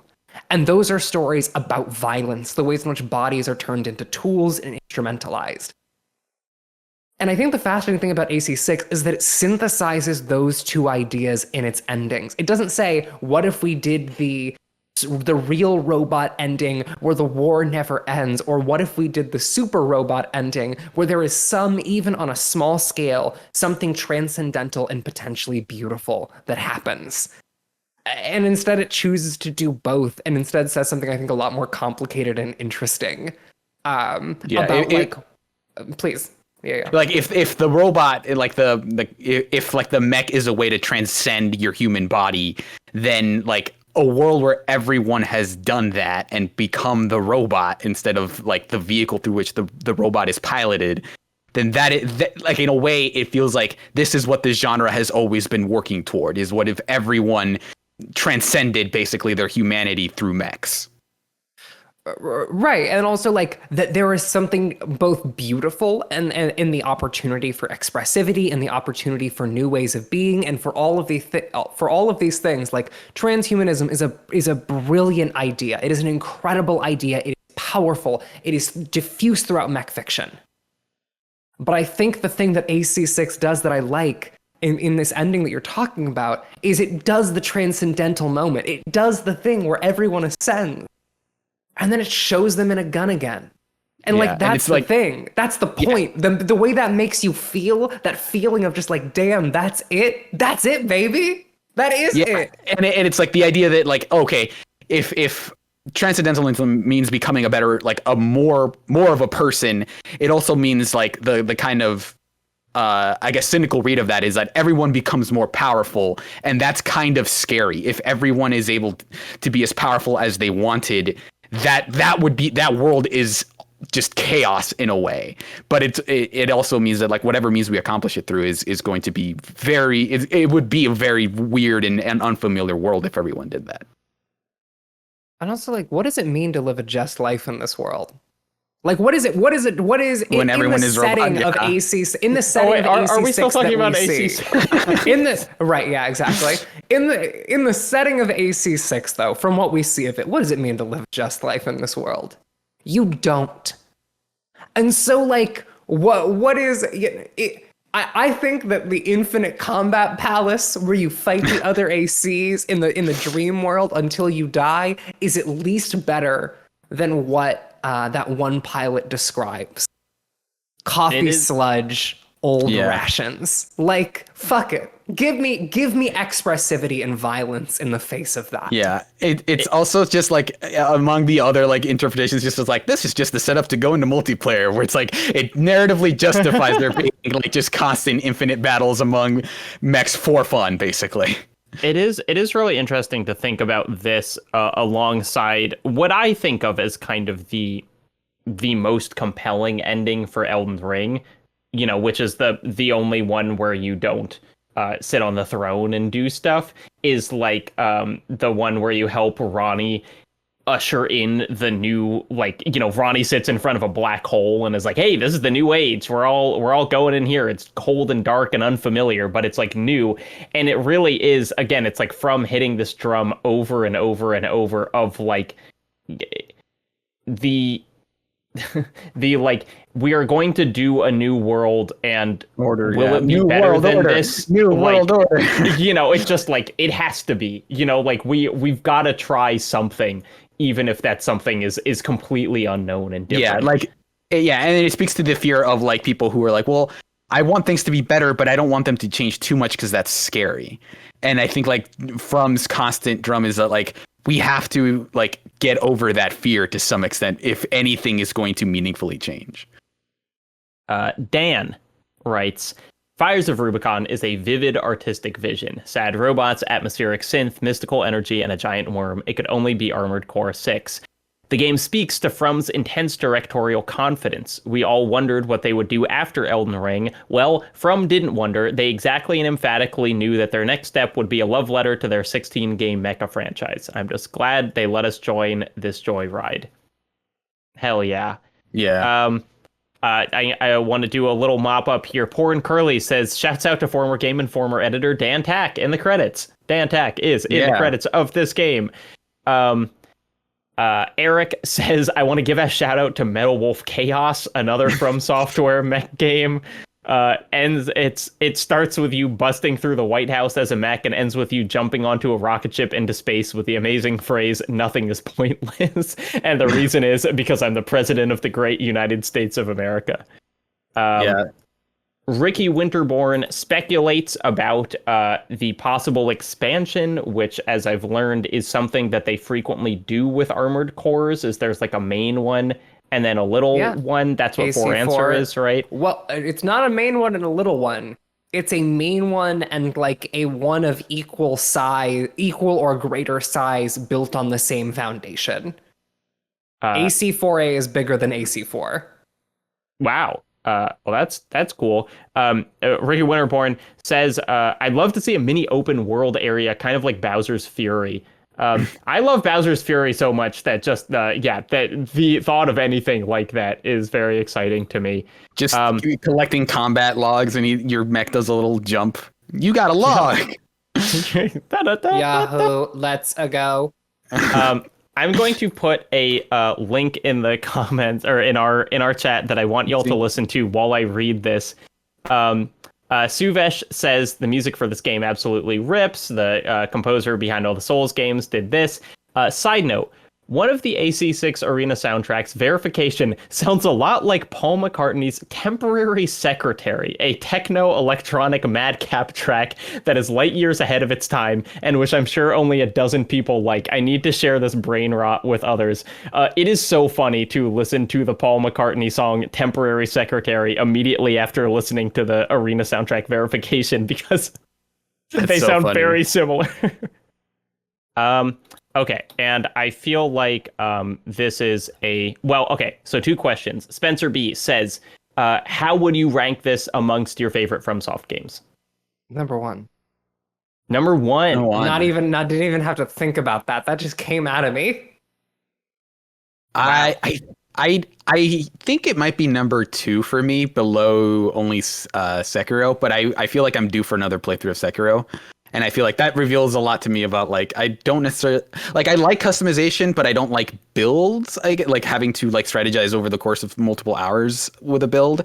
But I like when From is very, like, focused on having you refine a very specific set of action-oriented things and not so much on, like, exploring a world, I guess. Sekiro is my number 1 as well. I think my one ding on this game is just that if I was at a hard part and I felt stuck, it was very unpleasant thinking in the back of my head, well, I could dual wield Zimmermans and probably do this immediately. Like I don't like the feeling that there's an easier way that I'm choosing not to do, and Sekiro is just so focused of like you are doing the thing that is most effective because it's the only way you could possibly make it through. But maybe, I don't know if this makes top 3 over like Dark Souls and like Bloodborne or whatever, but it's certainly, I think I like it more than Elden Ring. I think that this ranks higher. What a smart opinion to have. Thank you. What a correct opinion to have. Everyone's just gonna. We were so like we had intempered so much goodwill, and then we're just like at the end, just saying what we feel. We are all being very honest, but yeah, I think people are gonna have takes about that. It just speaks to like I love replaying things and getting better at them. And this is the game that is most interested in having you do that. Yes. And finally, that was a question from Spencer B. This one does not have a person that it's from, but they say, I really like this game. It's the first mech game I've really liked. The sense of physicality to the mech really sells the high-paced action of giant robots fighting. I also found the insight of Renata and Surreal about the meaning behind mech media, that of humans being new weapons, very insightful, because I never thought of it like that. I've always wanted to like mech shows or games, but found them too depressing to enjoy. Do y'all have any obscure suggestions to someone who wants more mech media, games, movies, anime, manga, books even, but can't really look into the horrors of war without screaming? Is there it's non-depressing mech media?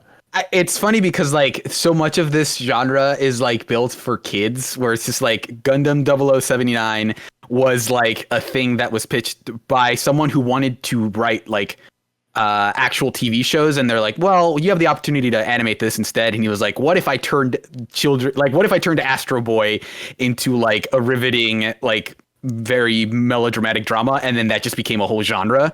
So it's kind of hard to escape in a lot of cases, like the post-apocalyptic. But Ren, you seem like you have one ready to go. No, I don't. I listen, okay. I like it. The problem, I have a disease. I like them because they're sad. Like I don't know what to give you. I don't know how to help you here. The sorrow's the point for me. Isn't something like Gurren Lagann, like, you know, obviously it's still dealing with intense themes, but it's like that's a pretty goofy show that ends with like things the size of universes throwing stuff at each other. I feel like that's perhaps something that you could intake without screaming. Yeah, but that's a different thing. Like that's very stylized. I think at that point we're almost getting to the edge of different genres. Like I think that listen, if that is what you're looking for, Gurren Lagann is right there for you. Godspeed, like more power to you. But if you're looking for something like AC6 that is not sad, I regret to inform you, it's all sad. It seems like that is kind of its reason of being. I will say that there are different degrees of sad. So like at the end of this, like maybe one of the most depressing is probably like something like Gundam Thunderbolt or Iron Blooded Orphans, which are like two very bleak ones. But there are, I feel like, Gundam Wing might be one of the lighter ones where it is kind of in that same mode, but it is a little bit more anime and less about the entire destruction of the world, and feels a little bit, it's less about how bleak the world is and more about like, these are 6, I guess, very special boys who want to change the world. Even though like, I wouldn't say it's like a happy-go-lucky show.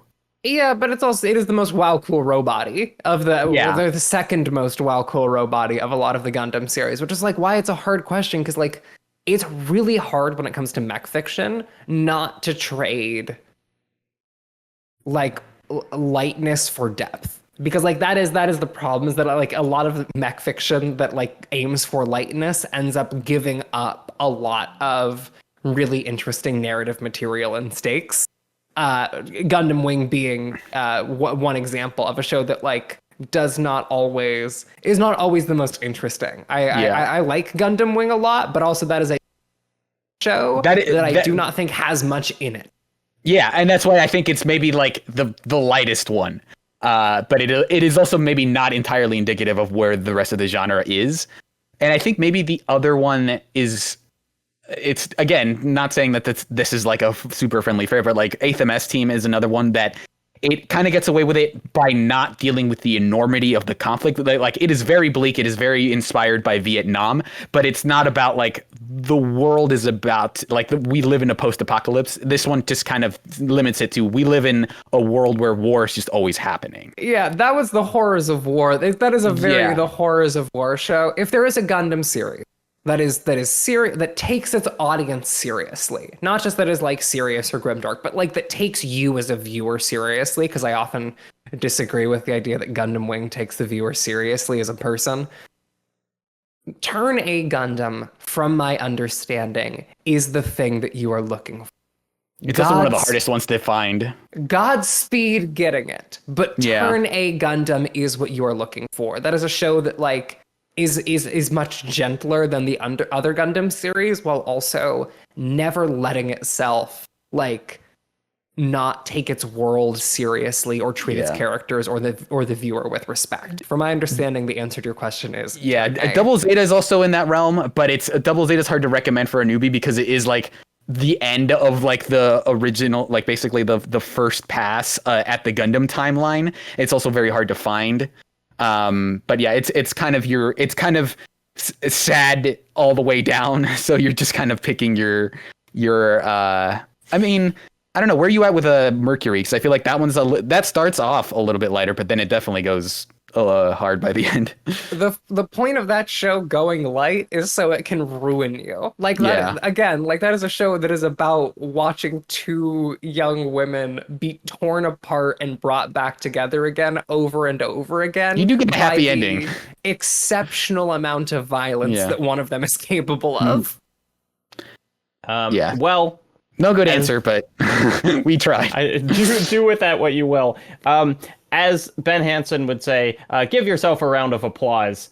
Ladies and gentlemen, we did it. The deepest dive on Armored Core 6. I am so grateful to have talked about this game in this way. I really think I enjoyed it much more because of doing this deepest dive. One last time, MinnMax is supported by Patreon. You can submit comments for all other Patreons or all other deepest dives, as well as all of the other things that MinnMax does on there. I think there's going to be maybe a community vote on Mario Wonder versus Spider-Man 2 versus Alan Wake 2 as the next deepest dive. I think Ben is really gunning for Alan Wake 2, which I think would probably be the most interesting one.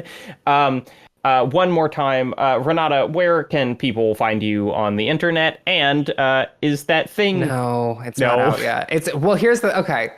You can find me on Twitter at twitter.com/RenOrRaven. But here's the thing. I have a video essay coming out sometime in the next 5 days that I was not able to finish because I had to get a new capture card to actually be able to capture the footage of Elden Ring, because despite what you may believe, there is not, in fact, a public domain long play of footage available on the internet. And so I was just convinced that there would be a long play somewhere that someone was like, yeah, you can take footage. There isn't. So I have to gather a bunch of footage myself at the last minute. But once that is out, on my Twitter, you will find a link to a YouTube video that will be a video essay about Elden Ring, map making, and the guides economy in like modern video games. It's my first swing at a video essay. I'm hoping that I get to do more of them, but that will be out ideally within the next week now that I have a new capture card. And Suriel, how about you? You can also find me on the site formerly known as Twitter, Suriel Vasquez. And I have a podcast about The Legend of Zelda called Every Week I'm in Tears, which is still going much longer than I thought it was because Zelda is a very big game, and I'm playing it very slowly. And then I also do video essays. I'm hoping to actually have time to hunker down and work on my next one in the coming weeks. But you can support me on Patreon, same name, Suriel Vasquez. And I think that's everything. That's awesome. My name is Jacob Keller. You can watch video essays that I've made at youtube.com/Jacob Keller. I don't know if that's how it works. Search my name on YouTube and you'll find it. And until next time, this is the handler Jacob signing off. Good job, hounds. Nice. Oh, hell yeah. Yeah. I won't miss. You've seen the headlines. You know that the media landscape is consolidating. Having truly independent games media is more important than ever. MinnMax can exist independently as a place about games, friends, and getting better, but we need your help. The good news is that it's easy. Just click on that subscribe button or unlock a mountain of benefits by going to patreon.com/MinnMax with 2 N's. Thanks so much, everybody.